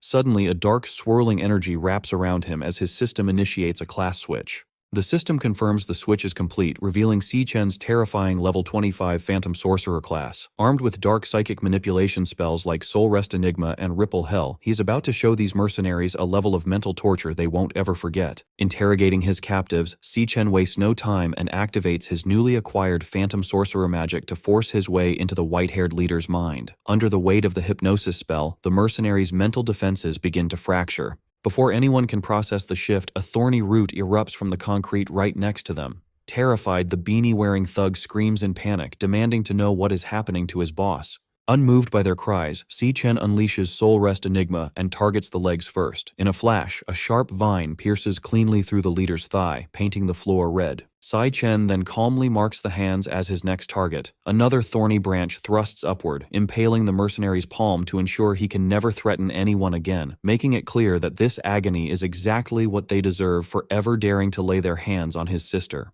Witnessing his partner get dismantled so easily, the beanie-wearing thug loses what little courage he has left, screaming in terror at the power standing before him. With a cold gaze, Si Chen declares that it is finally the survivor's turn, and the surrounding wooden roots coil closer, ready to repeat the torture. The threat breaks the mercenary instantly. Sobbing and begging for mercy, he confesses everything, blabbing that the mastermind behind the kidnapping is the son of the first hospital's director. Desperate to save his own skin, the thug yells out the client's name, Jin Duoxin.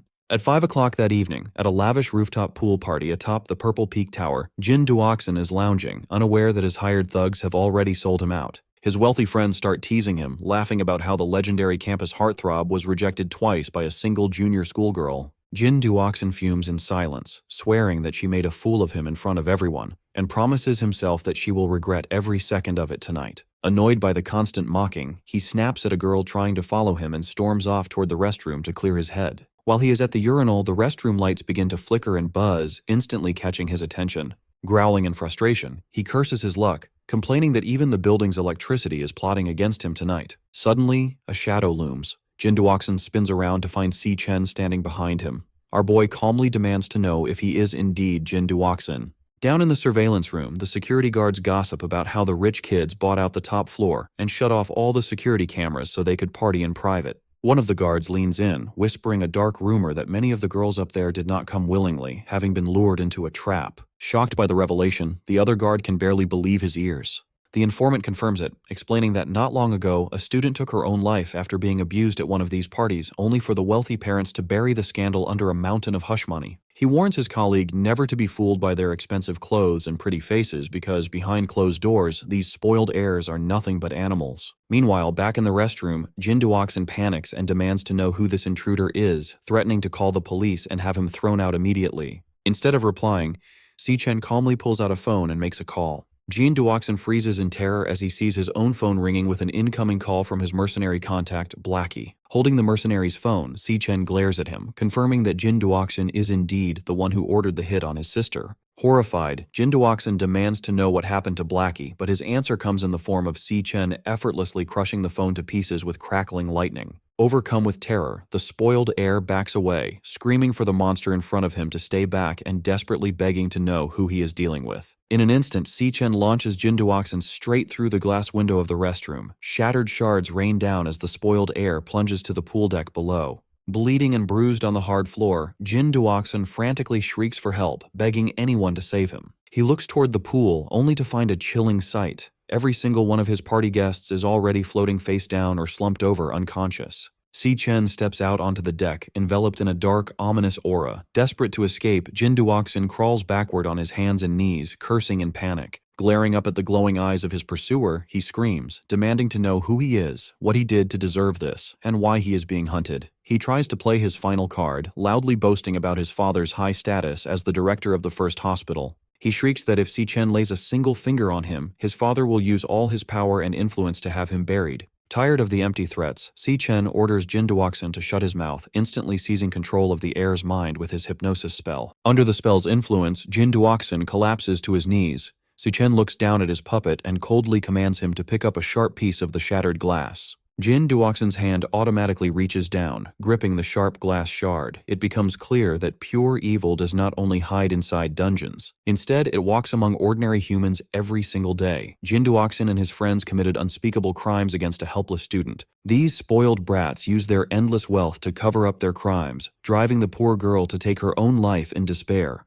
When the tragedy occurred, they simply used their family's power and influence to ensure that none of the blame ever stuck to them. Jin Duoxin had even forged the autopsy report to frame it as a tragic accident, boasting that the world belongs to those with money. This is the exact monster who paid a fortune to the mercenaries, ordering them to ruin Si Yun's life by any means necessary. But this time, Jin Duoxin made the fatal mistake of targeting the wrong person's sister. Gripping the razor-sharp shard under hypnotic control, he slowly raises the glass to his own throat. Si Chen vows to hunt down and eliminate every threat to his sister, even if it means acting as judge, jury, and executioner. Even if he has to walk through the darkest depths of the world, he will never hesitate. Si Chen then orders his puppet to end it. Right after their brutal tiebreaker battle inside the wild dungeon, a victorious Si Chen stands over his injured rival, Gong Ting. He calmly tells him that the dungeon overlord is dead and the exit is clear, urging him to hold on until the rescue team arrives. Gong Ting makes a promise, telling Si Chen that as soon as they get out, he will tell everyone the truth, that Si Chen was the one who saved all their lives.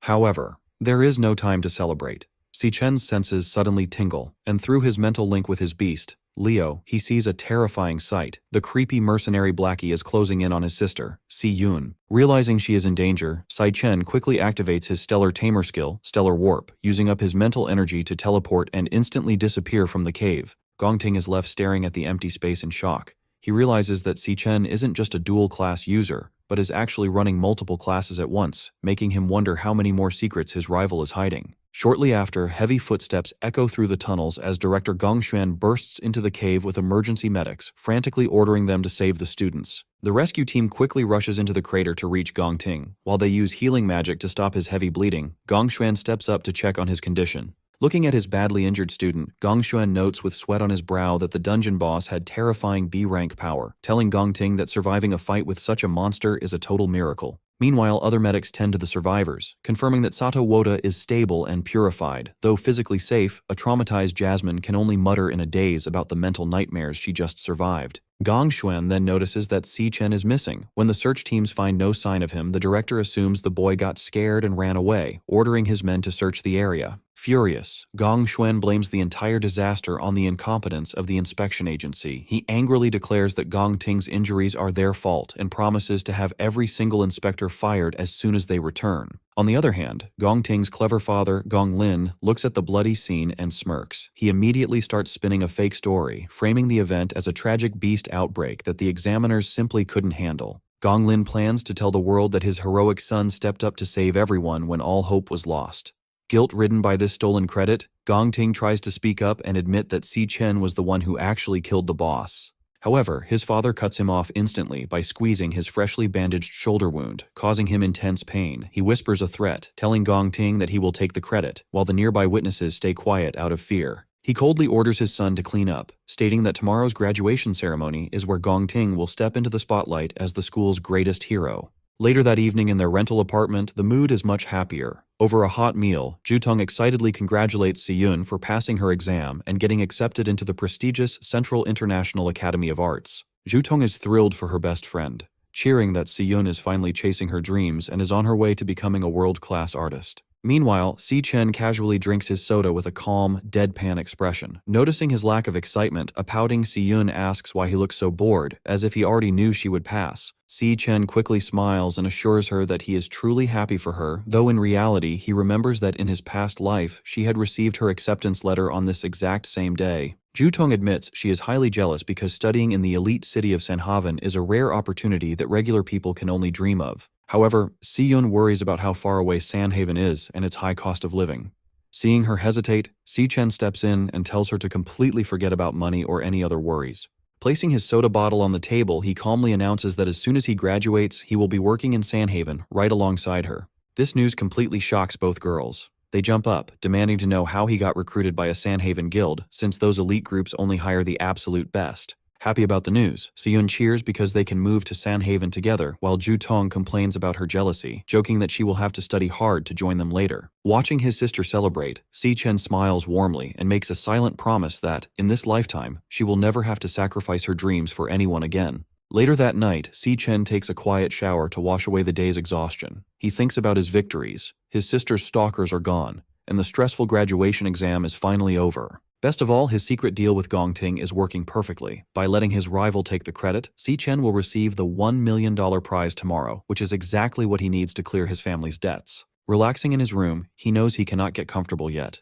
He thinks about the Demon King, Wrath, realizing that if the Overlord was sealed upon entering the human world, the timeline has completely changed. His original 3-year timeline before the apocalypse is now highly uncertain. If he knew where the seal was, he would break it himself to end the threat early, making finding Wrath his top priority so he can get to Sanhaven quickly. But before fighting a Demon King, Si Chen knows he needs a strong ally he can trust.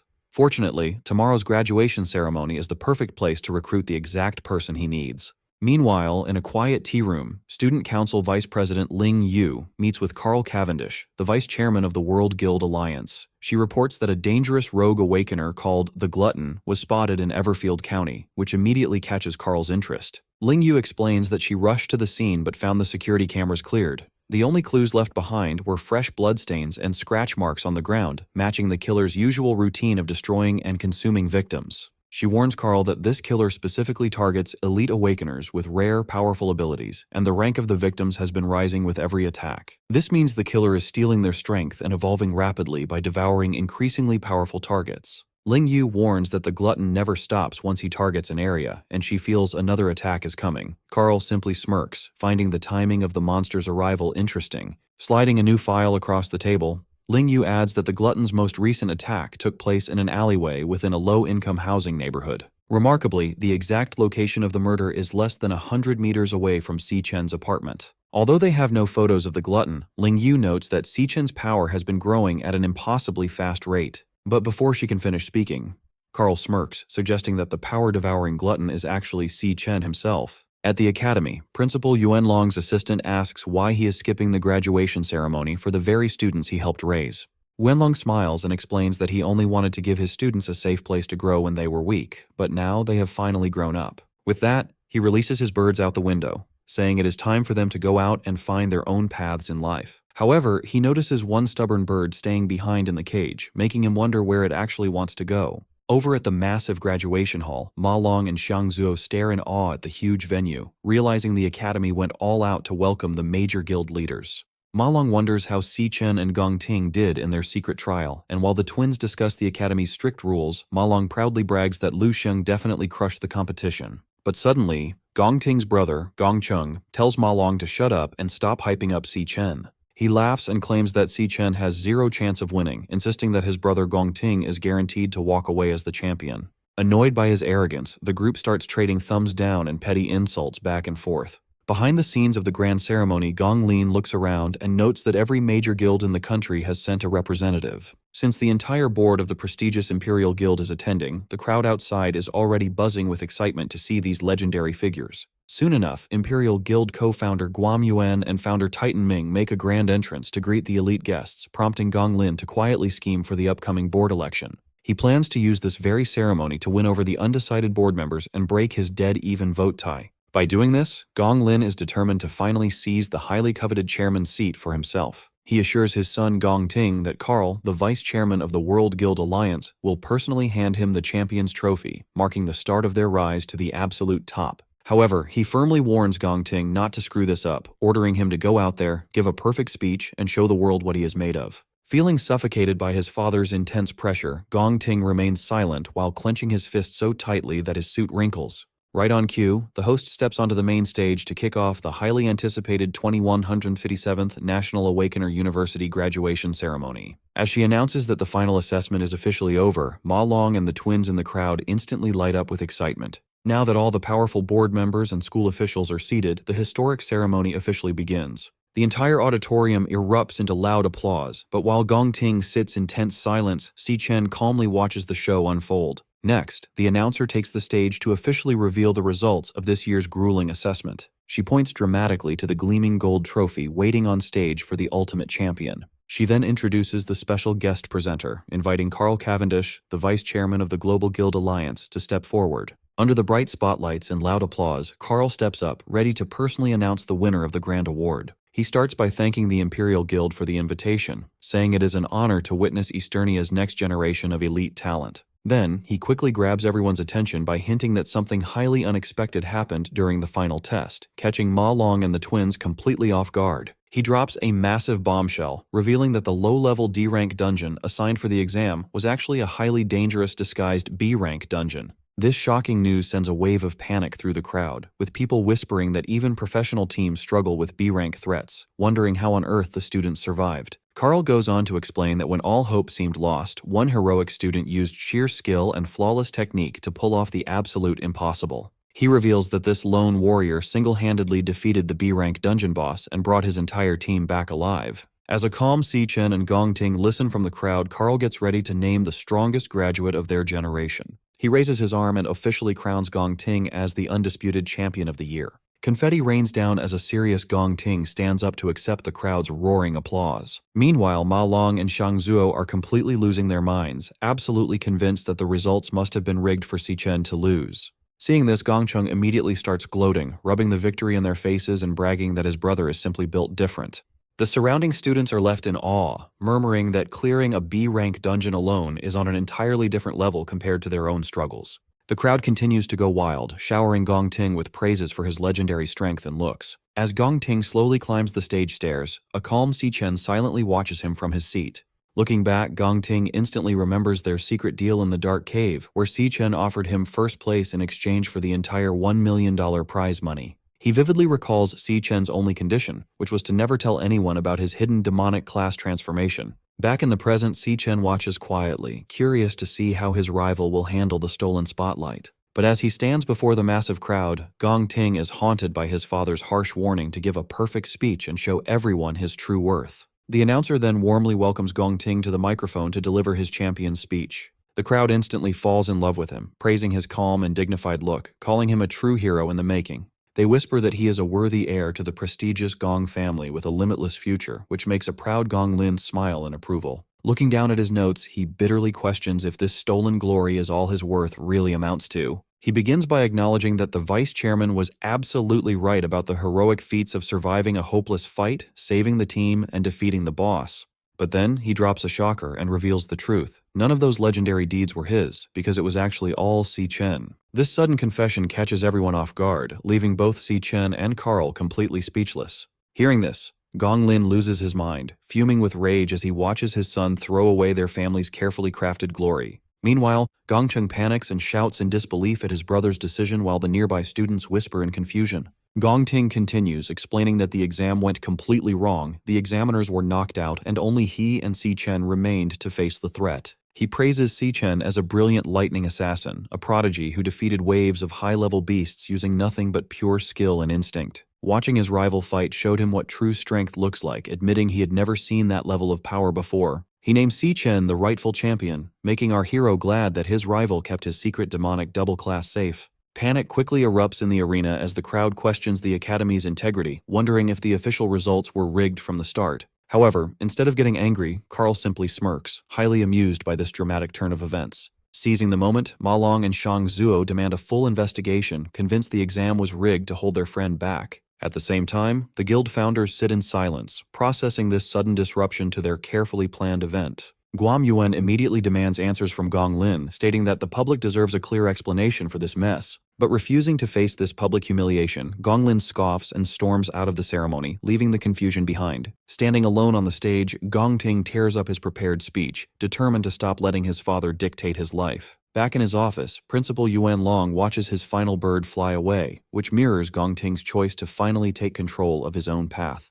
Watching the bird soar freely, the principal smiles, happy that his student has finally found his own direction. Gong Ting then concedes this round to Si Chen with a competitive smirk, promising that next time he will be the one on top. To understand what happens next, we learn that the global network of thousands of guilds is divided into 5 tiers, from peak down to standard. While peak guilds are the absolute best, elite guilds are the realistic limit for strong awakeners, with only 12 existing globally, including the Imperial Guild. Over on the recruitment floor, standard graduates are practically begging recruiters to take a look at their resumes. Unfortunately, the Divine Eye Guild immediately shuts them down, saying they aren't hiring support classes this year and telling them to leave. In this tough job market, average graduates struggle to get a single offer, but everything changes if you get invited to an elite guild. Soon after, the Imperial Guild's HR manager, Charlson, hands an employment certificate to Ma Long, welcoming him to their prestigious ranks. The twins, Xiangzhou and Xiangyu, celebrate their spots in the research division, while a terrified Ma Long panics over his assignment to the combat unit. Stepping inside the massive headquarters, the group can barely contain their excitement about joining one of the 12 elite guilds in the world. Nearby, other classmates watch in bitter regret, kicking themselves for refusing to join Si Chen's squad when they had the chance.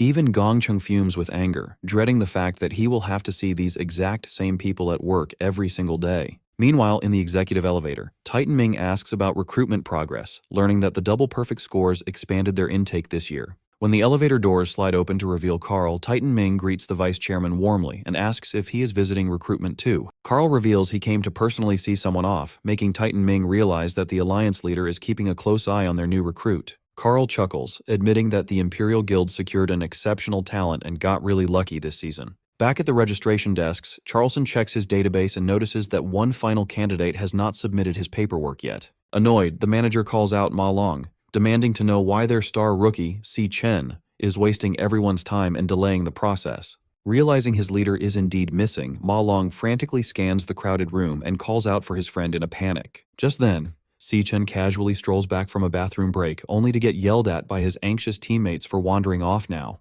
Seeing this delay, Charlson grumbles about the arrogance of rookies who already think they can play hard to get. The recruiter reminds the young graduate that even the top scorer must follow the rules, urging him to hurry up and sign with them. With zero hesitation, Si Chen calmly announces that he has no intention of joining the Imperial Guild, sending his teammates into a total panic. This sudden rejection sends shockwaves through the room, leaving his arrogant classmate Gongcheng completely speechless. The rest of the hall erupts in whispers as everyone wonders why any sane awakener would reject this offer, surprising even the top guild leaders. Slamming his desk in fury, Charlson yells that they prepared a prestigious senior position for him, an opportunity veterans would die for. However, Si Chen reminds the manager that he never actually agreed to join, leaving the recruiter fuming and demanding to know why he is here. Seeing the commotion, Carl Cavendish steps forward, finding the timing absolutely perfect as the crowd recognizes the legendary leader. The surrounding graduates quickly bow, wondering what could bring the World Alliance's vice chairman all the way to a registration hall. Carl goes straight to Si-chen, offering him an alternative to the Imperial Guild and asking if he wants to move to Sanhaven with him.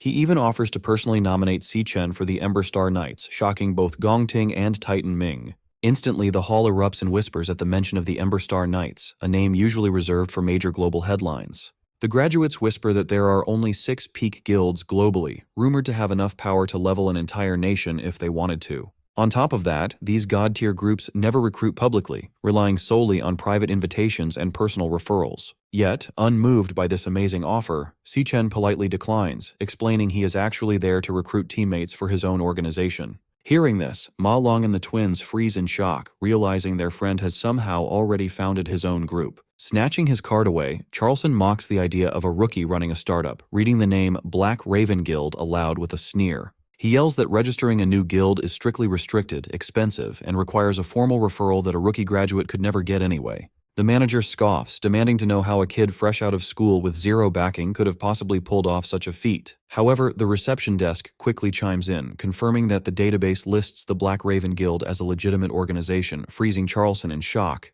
The database confirms the guild was registered on May 18th, approved on June 18th, and lists Si-chen as its legal representative. Hearing the registration date, Gongting does some quick math in his head and is taken aback by the timeline. He realizes that Si-chen was already setting up his own organization a full month before their final graduation exam even started. Suddenly, everything clicks. Si-chen only cared about winning the prize money to fund his startup, not because he wanted the glory of first place. From the very beginning, the Imperial Guild was never on Si-chen's radar, as his focus was entirely on launching his own group. Looking at the calm graduate, the recruiters realize that Si-chen never sought their approval, as he operates on a completely different level. Carl chuckles to himself, noting that Si-chen and his sister really are cut from the same cloth, sharing a fiercely independent streak. Si-chen then reminds everyone that a guild needs at least 2 members to run dungeons, pointing out his group currently only has him. Turning straight to his rival, Si-chen holds out a recruitment card and invites Gongting to be his very first member in the Black Raven Guild. Just a week before graduation, Si-chen met with Qing-Zhi at the Mithril Exchange to share 2 important updates. First, he asked for a 1-week extension on his debt because tying for first place in his exams meant he missed out on the full cash prize, leaving him 500,000 short. However, this money problem was nothing compared to his second update, which was much more serious. He revealed that he had actually traveled back in time from 10 years in the future, explaining that a group of powerful demon kings would eventually destroy the world, leaving him as the only surviving hero.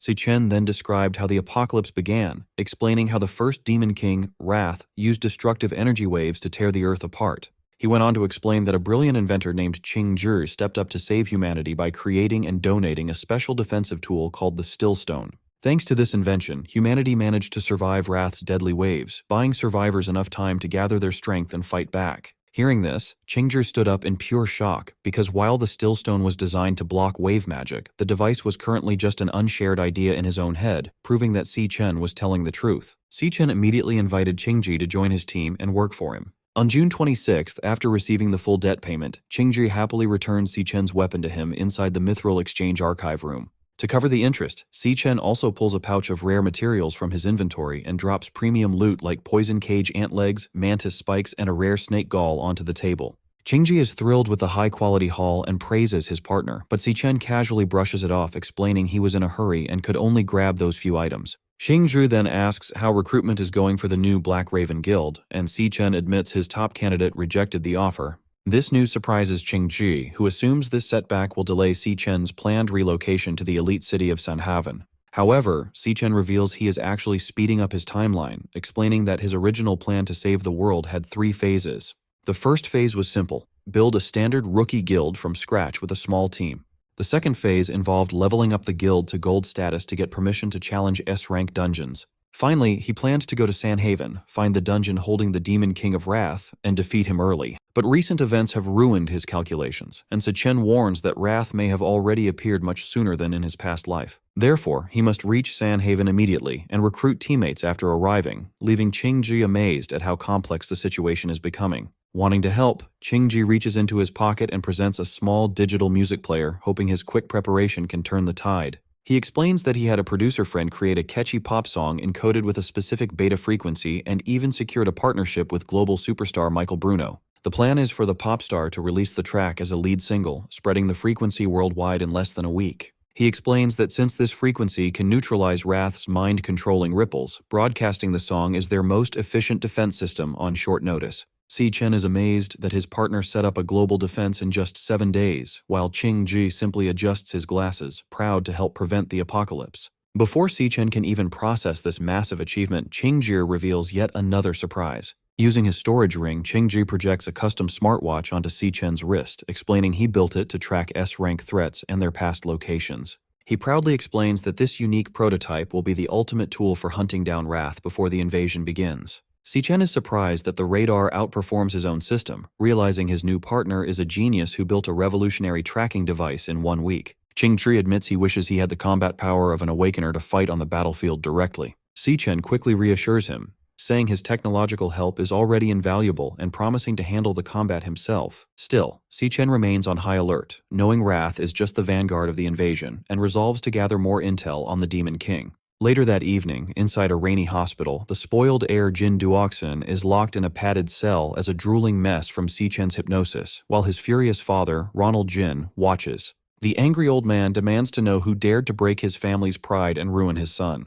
He then orders a squad of elite, top-tier A-rank awakeners to hunt down the culprit by any means necessary and make them pay. Accepting the job, the lead assassin reveals a glowing energy blade hidden in his umbrella, confidently promising to deliver the culprit's head today. Suddenly, a heavy pressure rattles the room, forcing the director to his knees as he vomits in pain. As heavy footsteps vibrate through the floor, the elite mercenaries instantly sense a powerful presence heading straight toward them. When the monster approaches the door, the hunters ready their elemental powers and firearms, bracing for a fight. Suddenly the demon appears directly inside the room, grinning as it announces it is time to feed, revealing itself as Voralun, the demon king of gluttony. Awakener powers are split into 5 core classes, starting with the warrior, who is built to lead the charge and take heavy damage on the front lines. Next is the assassin class, which relies on speed to flank enemies and finish off targets quickly. Then there is the mage, who specializes in controlling the battlefield and dealing heavy magic damage from a safe distance. Supporting these fighters is the chanter class, which keeps the party alive by removing negative status effects and boosting everyone's stats.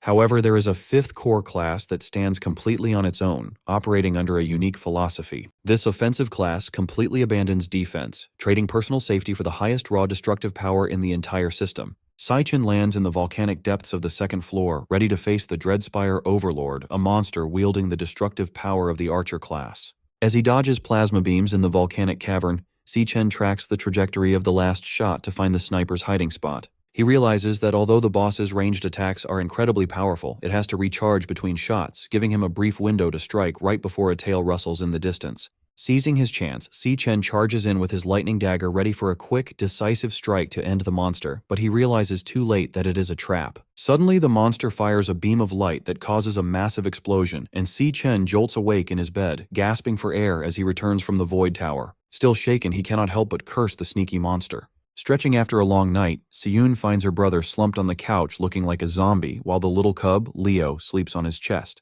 She asks if he got any sleep at all, and Si Chen admits he spent the night hunting and ran into some serious trouble. When she asks what exactly he was hunting, he quickly brushes the question aside and tells her to forget about it. Instead, he shifts the topic to their upcoming move, sharing his plan to head to Sandhaven in a few days, right after they perform next week's memorial rites for their parents. Siyun wonders why he needs to leave so early, but he explains that he wants to arrive ahead of her to get their new home set up. Deep down, however, he knows he must speed up his plans to stay ahead of the looming apocalypse. Seeing his sister happily cuddling the cub, he feels relieved knowing Leo will be there to protect her, making their temporary separation much easier to bear. However, one dangerous flaw still weighs heavily on his mind. Under certain conditions, his psychic link with Leo disconnects. He recalls how his connection with the cub went completely silent the moment the gate slammed shut behind him in the deepest part of the wild dungeon. The mental link only returned after he successfully defeated the Overlord and forced the dungeon gates to reopen. This vulnerability chills him, especially when he reflects on how close he came to failing during his rescue of Si Yun.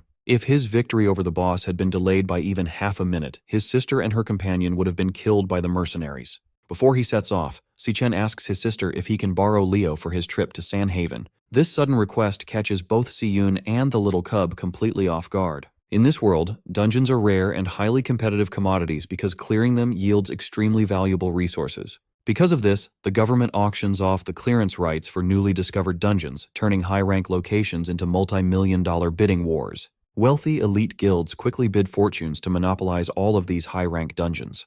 While the major players snap up the best zones, the low-tier remnants are left for the public, forcing independent non-guild teams to fight over the leftovers. Inside one of these street-level offices, a minor party leader complains about barely winning a D-rank dungeon license, though his companion warns him to be grateful since they have not had work in months. Needing to fill out their roster, the leader sends his recruiter out into the streets to hire a warrior for their upcoming raid.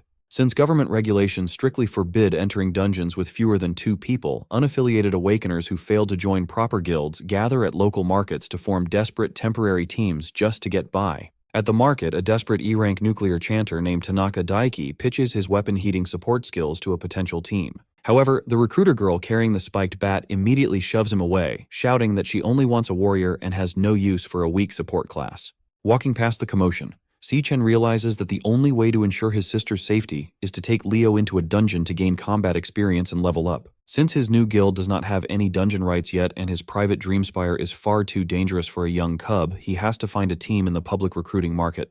Wearing glasses and using a fake E-rank Stellar Tamer identity under the alias Ashton Lee, he registers alongside a hooded Leo, ready to blend in with the rookies and secure a spot in a party. Si-chen tries to keep a low profile by using a fake resume under the name Ashton Lee, claiming to be a weak E-rank Stellar Tamer. However, the registration supervisor, Gideon Lee, is surprised to see a tamer, calling the class a useless relic of the past. Gideon mockingly calls the disguised Leo a pathetic house cat that would freeze in a dungeon. This insult rages the tiny guardian, who snaps back with a fierce growl. Fed up with their attitude, Gideon kicks them out, claiming no decent party would ever waste a slot on such a weak team. Refusing to give up, Si-chen calms his angry cub and decides to look for a more open-minded squad. Unfortunately, the rest of the market is just as harsh.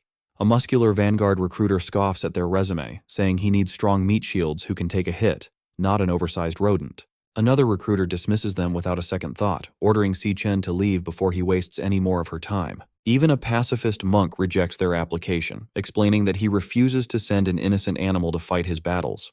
They get rejected everywhere, with recruiters accusing them of trying to leech experience and mocking Leo's small size. Heartbroken, poor Leo collapses on the floor in tears. Si-chen realizes that beast tamers are treated like garbage here. He wishes he had lied about his class and smuggled Leo into the raid under a different identity. Just as they hit rock bottom, a pink-haired girl runs past and suddenly scoops Leo into her arms, gushing over how adorable he is. Startled by the sudden hug, Leo bursts into tears and howls. While the confused girl wonders why the puppy is crying, Si-chen calmly explains that he is actually a baby lion. The girl apologizes, admitting she has never seen a legendary beast so small and cute, and hands Leo back to Si-chen. She then notices the resume card in Si-chen's hand. Reading the name Ashton Lee and his E-rank Stellar Tamer class, a sudden idea comes to her mind. She asks if he is looking for a dungeon party to level up his beast. When Si-chen nods, she introduces herself as Soleil Hei, a D-rank nuclear warrior, explaining she has a dungeon license but needs teammates. She warns him that the dungeon is a risky D-rank zone, asking if an E-rank rookie and his cub can handle a dangerous raid. Si-chen accepts immediately, knowing this is the perfect chance. Soon they drive to the edge of the city in Soleil's red off-roader. They arrive at a bleak dumping ground, where a dark sewage tunnel serves as the dungeon entrance. When they step out, Gideon is waiting by the entrance and instantly recognizes the rookie tamer and his house cat. Seeing this, Soleil asks if they already know each other. Gideon demands to know why Soleil brought a low-ranking tamer he personally rejected, especially since the kid has absolutely no team history. An assassin on the team tries to keep the peace, arguing that an extra member helps. Gideon just scoffs, muttering about carrying dead weight. Ignoring the drama, Soleil takes charge. She reminds everyone that even with 3 seasoned D-rank awakeners, this dungeon is uncharted territory, so they cannot afford any mistakes. She quickly assigns roles, putting herself and Gideon, a D-rank flower mage, on the front line. She then orders Nolan, an E-rank lightning assassin, to cover the flanks. Next, she instructs Chuck, their D-rank cloud warrior, to protect Holly, their E-rank chanter, in the backline. Finally, she tells Si-chen to stay safe and attack only when it is clear. Brushing off her warnings, Gideon boasts that the run will be easy since he has cleared over a dozen D-rank dungeons. With the plan set, Soleil gives the green light, and the team marches into the dark tunnel. They walk through the damp stone corridor until they spot a strange golden glow radiating from the floor ahead. They stop at the edge of a swirling portal of molten energy. Telling everyone to stick close, Soleil dives headfirst into the volcanic gateway, landing gracefully in the fiery depths below. She ignites her massive blade with flames, casting a bright light to guide the group through the pitch-black cavern. Gideon's face turns pale as he spots crackling yellow electric pods on the cave walls, realizing they have entered a lightning element dungeon. Soleil warns everyone to stay alert while Leo sniffs the air for hidden threats. Before anyone can react, a yellow streak of electricity shoots through the darkness and slams directly into Gideon's back. Sensing another attack, Soleil shouts a warning as a glowing, yellow-furred Volt rat leaps from the shadows. While Gideon panics, the captain steps in and slices the monster in half. She reminds Gideon of his earlier boasts about his dungeon experience, asking why he is losing his mind over a low-level monster. Gideon screams that nobody warned him this was a lightning dungeon. He explains that electrical attacks ruin his flower spells, making him useless against these fast pests. Suddenly, more Volt rats rain down on the party. Nolan uses his quick reflexes to dodge a beast that flies past his ear. Gideon cowers on his knees trying to protect his head and screaming at the pests. To protect her teammate, Soleil swings her axe to swat the rodents, wondering why there are so many of them. Seeing this, Chuck activates his skills to shield a trembling Holly. Deciding he has seen enough, Si-Chen quietly calls out to Leo, whose eyes glow with a menacing pink light as he prepares to show his true power. At the Gong family estate, Ling Yu checks on Gongcheng to see if his Imperial Guild onboarding is complete. He confirms everything is settled, but immediately complains that Si-Chen caused chaos at the registration hall by rejecting the prestigious Imperial Guild. Instead, the rookie boldly announced the creation of his own organization, the Black Raven Guild, leaving even Ling Yu surprised. Gongcheng scoffs at Si-Chen, calling him insane for trying to recruit his brother Gong Ting in front of everyone. Laughing off the offer, he insists Gong Ting would never join such a fledgling guild. Yet while Gongcheng dismisses it as madness, Ling Yu cannot shake the feeling that every move Si-Chen makes has a deeper purpose. Her thoughts drift back to a meeting several days earlier when Carl firmly rejected the theory that Si-Chen and the power-devouring monster known as the Glutton were the same person. His certainty leaves Ling Yu puzzled, prompting her to ask why he is so convinced. Carl explains that the Glutton always targets powerful awakeners to steal their strength. If Si-Chen truly were the creature, he argues, he would never have ignored the perfect opportunity at the graduation exam, where Gong Ting and numerous high-ranking awakeners were gathered. Ling Yu immediately challenges that reasoning. She argues that Si-Chen is simply too cautious to act under such intense scrutiny, knowing any incident during the exams would instantly place all suspicion on him. Although Carl understands her concerns, he refuses to change his conclusion, insisting the killer they seek is not the rookie champion. Instead, he advises her to judge people by their character rather than through constant suspicion, warning that distrust alone will only cloud her judgment. Back at her office, Ling Yu searches the official database for the Black Raven Guild. Discovering it was registered back in May proves Si-Chen had planned everything an entire month in advance, reinforcing her belief that nothing he does is ever spontaneous. The realization only deepens her suspicions. Someone as calculating as Si-Chen would never risk committing murder during a closely monitored public exam. Creating an independent guild offers the perfect cover, allowing him to organize private dungeon raids, lure unsuspecting awakeners into remote locations, and eliminate them without leaving evidence. Then an unsettling conclusion forms in her mind. Si-Chen's methods perfectly match the profile of a notorious predator known as a Portia. Among awakeners, a Portia is a ruthless hunter named after the spider that preys on its own kind. These killers blend effortlessly into raid parties, patiently manipulating their victims until the perfect moment arrives. Once their prey steps into the trap, the mask disappears, and they strike without hesitation. Cold, merciless, and completely devoid of empathy, they hunt fellow awakeners purely for the thrill. By now, Ling Yu is convinced Si-Chen fits that description better than anyone. Meanwhile, back inside the dungeon, the battle quickly spirals out of control as endless waves of Volt rats flood the battlefield. Gideon curls up in panic, desperately trying to shake the creatures off, while Soleil struggles to hold back the relentless electric assault. Chuck rushes to shield the frightened Holly, but amid the chaos, Si-Chen calmly decides the fight has gone on long enough. With a quiet signal, he orders Leo to reveal his true strength. Pink rings of energy instantly lock onto the flying rats. Activating the strangling star ring, Leo unleashes a deafening roar, and the trapped monsters explode one after another, illuminating the cavern in brilliant flashes and leaving the entire party speechless. As silence returns, Soleil, Chuck, and Holly stare in disbelief at the supposedly weak E-rank tamer. Gideon can only watch in horror as the hooded figure effortlessly wipes out an entire horde. Golden light soon surrounds the little cub as the system registers another rapid level up. Adjusting his glasses, Si-Chen calmly praises Leo for a job well done. Not long afterward, the party advances through the dungeon with surprising speed until they reach its deepest section, where two dark tunnels branch in opposite directions. Soleil admits their smooth progress is entirely thanks to Leo's exceptional crowd control, acknowledging they would have struggled badly without him.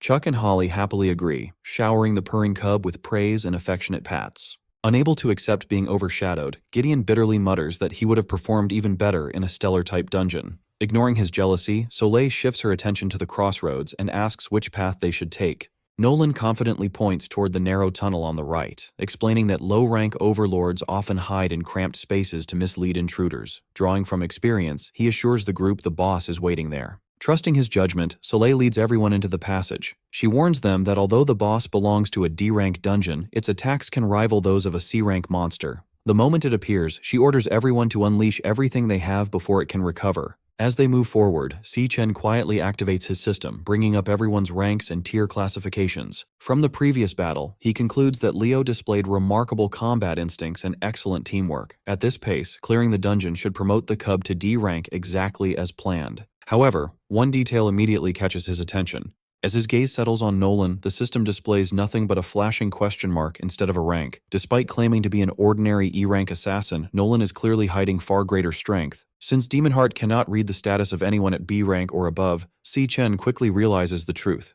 Just like him, Nolan has been concealing his real abilities all along. Soleil leads the group out of the cramped tunnel and into a giant echoing chamber buried deep inside the cave. The change is so sudden that even the tiny disguised cub is confused. The eerie silence makes Chuck Milo wonder out loud whether the dungeon overlord is even hiding in this sector. He gets his answer immediately, because a tiny spark of electricity forms right beside him and bursts into a shockwave that fries the warrior on the spot, leaving him smoking on the ground. Before the team can recover, a volley of giant lightning spheres rains down and targets all of them at once. Soleil holds the line with her axe, deflecting the elemental strikes while support magic buzzes to life behind her and stabilizes the squad. Then she looks up and finds their real opponent perched on a high ridge, the dungeon overlord itself, a C-rank lightning mage beast known as the Thousand Lantern Fox. The creature's appearance catches Soleil off guard, yet our boy Si-Chen stays calm and quietly reads its entire arsenal of area spells and crowd control.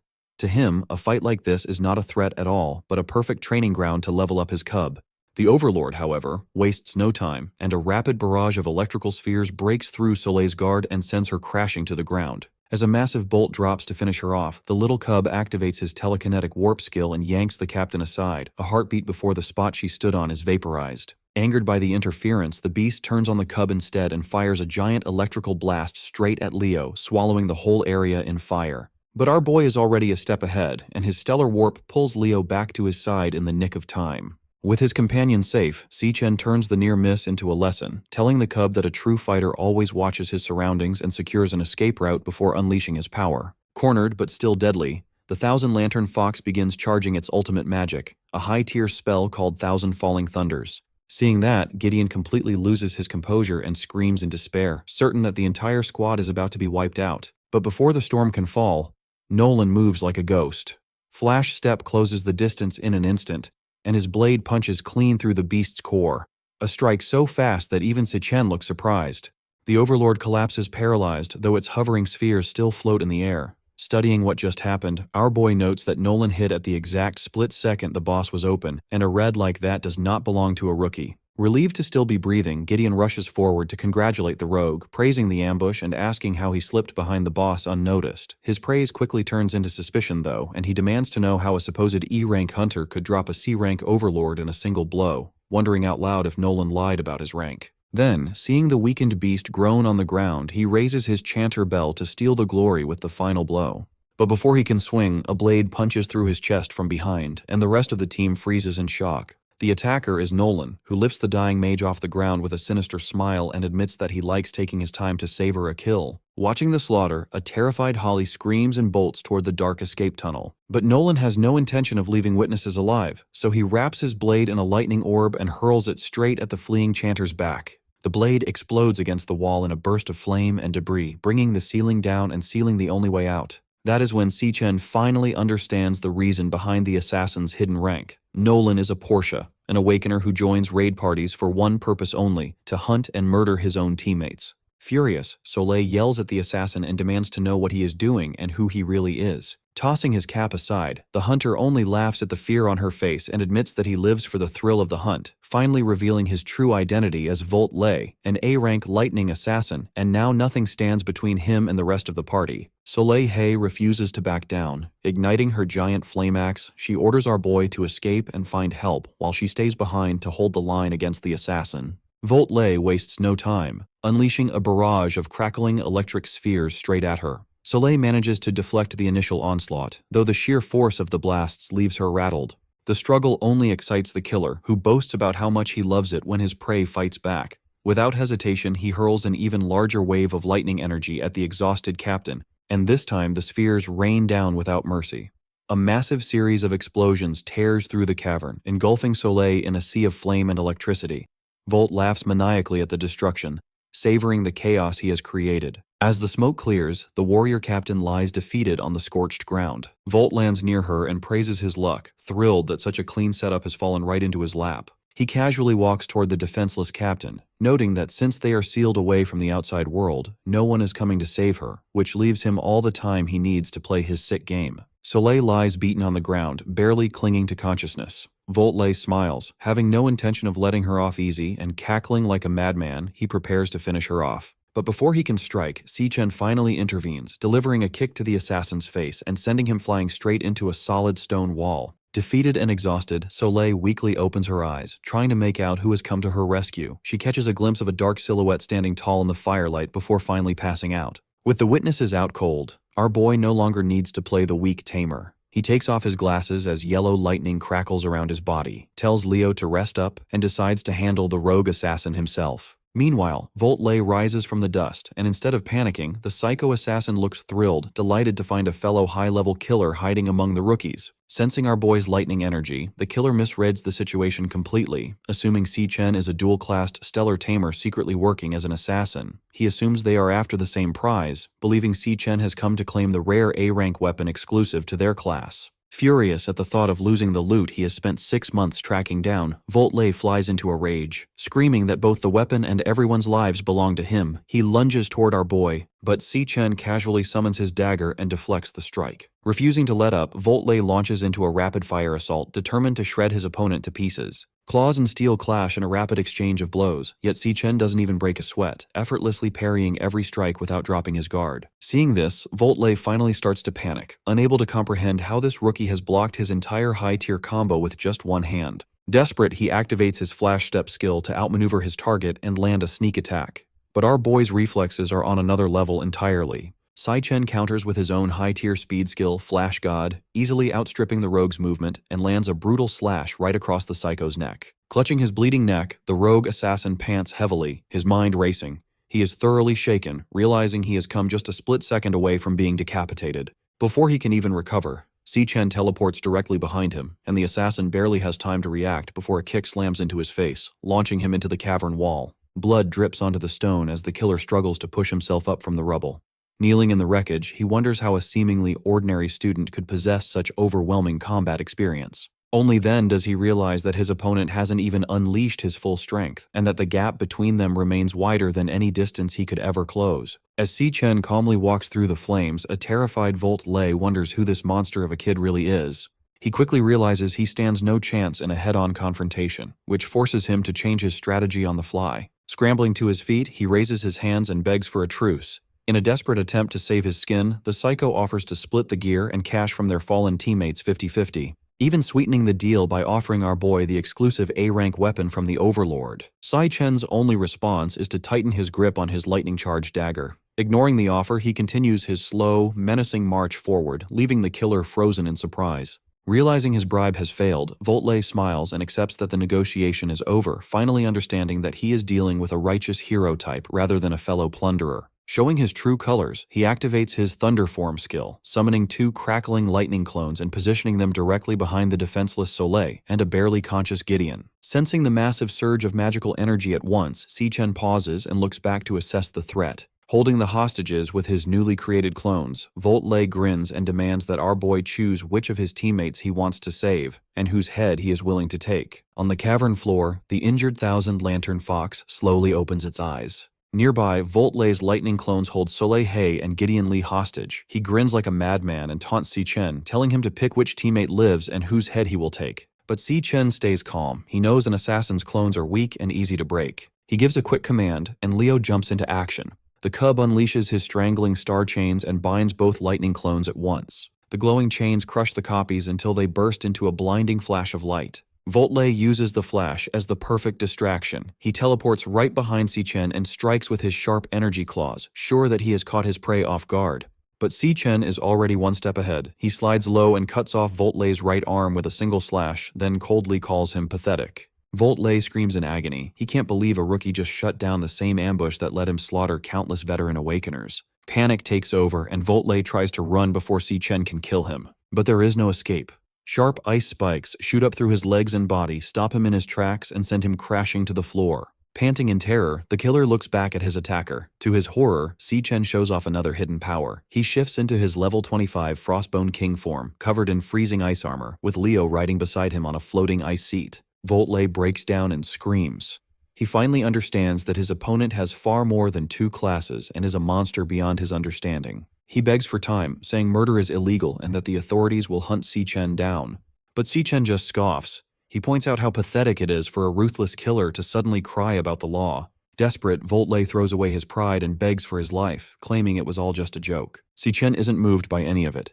He raises his icy hand to finish him off, and Voltley screams and sobs as his fate is sealed. But right before the final blow lands, a bright lightning circle flashes to life under Voltley, and electric swords appear in the air above him. A second later, the blades plunge straight into the assassin's body and pin him to the ground. Even our boy is caught off guard. It turns out the Thousand Lantern Fox has recovered, and it wants revenge on the killer who ambushed it earlier. Voltley screams as crackling electricity tears through his body, and the beast finishes him with its lightning heart-rend array, a massive blast that wipes him out completely. As smoke rises from the scorched crater, our boy studies the fox and notes that this overlord deals absurd damage on top of brutal crowd control. Then the beast turns its aggression towards Si-Chen and fires off a barrage of crackling lightning swords. Little Leo barks in alarm, but Si-Chen calmly tells his cub to relax. He switches classes and a massive pillar of purple demonic energy erupts around him. The system confirms the change, and he transforms into his level 25 Infernal Rakshasa form. Gripping his greatsword, he tells Leo the fight will be over in a second. The Thousand Lantern Fox senses the monster-like aura and freezes in terror. Before it can even blink, Si-Chen dashes straight at it, grips his sword, and swings down. The fox's eyes go wide with horror. Then, right before the blade connects, it frantically waves a white flag and begs for mercy. Caught off guard by the reaction, Si-Chen stops his weapon just in time, and the blade explodes into the ground behind the fox instead. Trembling on the stone floor, the defeated overlord holds up its little flag and formally surrenders. Si-Chen is stunned by how smart the creature is. Suddenly, the fox's electrical power starts to condense into glowing energy, and it solidifies into a rare A-rank weapon called the Lightning Flash Dagger. The blade gives massive buffs to speed, strength, and critical damage, and those buffs double for lightning assassins. Looking over the loot, Si-Chen finally understands why Voltley spent 6 months hunting down this exact dungeon. Moments later, the system pings him with a new notification, an incoming beast contract request. A small, weakened version of the Lightning Fox, named Ford, squeaks softly on the ground and offers to form a binding contract with him. Soleil Hay rests in a hospital bed, slowly recovering from the injuries she got during the dungeon raid. Beside her, Winston Lin, the head butler of the Black Mountain Society, angrily scolds the bodyguards for failing to protect her, warning that they will pay with their lives if anything happens to the young lady. Terrified, the lead bodyguard kneels on the floor and slaps himself again and again, begging for forgiveness and swearing to watch her much more closely from now on.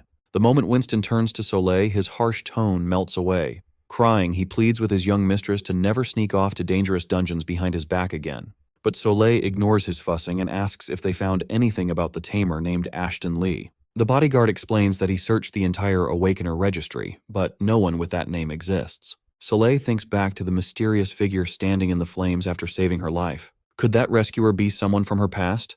If he were still alive, he would be around that exact age today. Her thoughts break off when the television in her room catches her attention. The news hosts are praising Si-Chen, the champion of the National Awakener University graduation exams, showing his picture across the screen as an inspiring hero. Soleil stares at the screen in shock. Looking closely at his face, she connects the broadcast to the hooded, bespectacled tamer who saved her in the cavern. Unable to believe it, she suddenly sits up in bed, ignoring her panicked bodyguards begging her to rest. Wide-eyed, she can barely process the truth. Si-Chen is really alive. At that same moment, deep inside an E-rank dungeon, a giant water serpent bursts into view before a rookie raid squad. Standing calmly among them, Si-Chen tells the panicked rookies that they are on their own this time, treating the raid as a practical test. By his side, his two companion beasts stand ready. Leo, glowing with psychic energy in his hoodie, and Ford, the crackling lightning fox, as Si Chen asks if everyone is prepared to fight. A few days later, on July 1st, 2157, Si Chen visits the Mithril Exchange to trade in the monster parts and magical materials from his recent dungeon clears.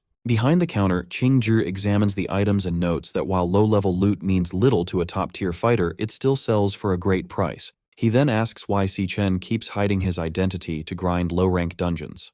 After all, the whole country already knows he is the graduation champion, so he could reveal his real name and gather high-ranking raid parties anytime he wants. Si Chen explains that he runs low-level dungeons to train his beasts. Pointing at Leo and Ford resting nearby, he notes that both have already reached high C rank, strong enough to fight on their own. With their new strength, he can travel without worry, knowing they will keep Si-yun safe at home. Qingzhi smiles, saying that beneath his cold surface, Si Chen is truly a caring older brother. But when he casually adds that his family must be proud of him, Si Chen goes quiet, then coldly replies that Si-yun is the only family he has left. Understanding the painful loss, Qingzhi falls silent and nods with sympathy. Changing the subject, Qingzhi mentions that since Si Chen is leaving for Sanhaven soon, he has prepared a special parting gift. Opening his storage ring, he gathers bright magical energy and forms a crackling, lightning-infused dagger between his hands. Si Chen stares in disbelief. It is a second lightning flash dagger, a perfect dual-wielding match for the A-rank weapon he recently obtained. Overwhelmed, he hesitates to take it, pointing out that an A-rank weapon is far too valuable to give away as a present. But suddenly, the storage bracelet on his wrist begins to buzz, pulling his own lightning flash dagger into the air. The two matching blades resonate at once, filling the room with crackling arcs of lightning. Qingzhi urges him to take both, explaining that a twin set is the only way to unlock the full power of a dual-wielding assassin. As Si Chen grips both daggers, the system confirms the weapon resonance, unlocking exclusive skills for lightning element assassins. Lightning Mark, which brands struck enemies, and Flash Execution, which lets him instantly teleport to a marked target for guaranteed critical damage. Adjusting his glasses with a warm smile, Qingzhi explains that ever since Si Chen shared knowledge of the future with him, he has seen him as a lifelong friend. He gently reminds him that he no longer needs to carry every burden alone. Along with family, he now has loyal friends to rely on. Hearing this, Si Chen lets his guard down and gives a rare, quiet smile. Later that evening, night falls over the glowing city. Out on the dark streets, Si Chen goes for an intense night run, listening to his footsteps while thinking about his journey and preparing his body for the challenges waiting in Sanhaven. Soon, Si-yun catches up beside him and hands him a bottle of water, telling him to take a short break. With Leo and Ford trotting happily alongside them, the siblings stop to catch their breath and drink. Before he can even finish, Si-yun playfully dashes ahead, shouting that the break is over and they still have 2 miles left. Watching his sister and their pets race down the street, Si Chen smiles warmly. He no longer has to face the dark road alone. But their run is soon interrupted when distant howls echo from a nearby alley. Peeking around the corner, Si Chen spots Si-yun waving him over while Ford lights up the dark passage with his electricity. She calls out with excitement, telling her brother to come quickly and see what Leo has just found. Meanwhile, late at night in a dark office, Ling Yu digs through classified government records on her monitors. Her eyes widen in shock when she uncovers the official Awakener profiles of Si Chen's parents, Luna Ling and Seth Sai, proving that both were once active Awakeners. But when she clicks on the files to see their detailed histories, the system instantly flashes red warning alerts. Ling Yu is left stunned, realizing that every official record about Si Chen's parents has been completely erased from the national database.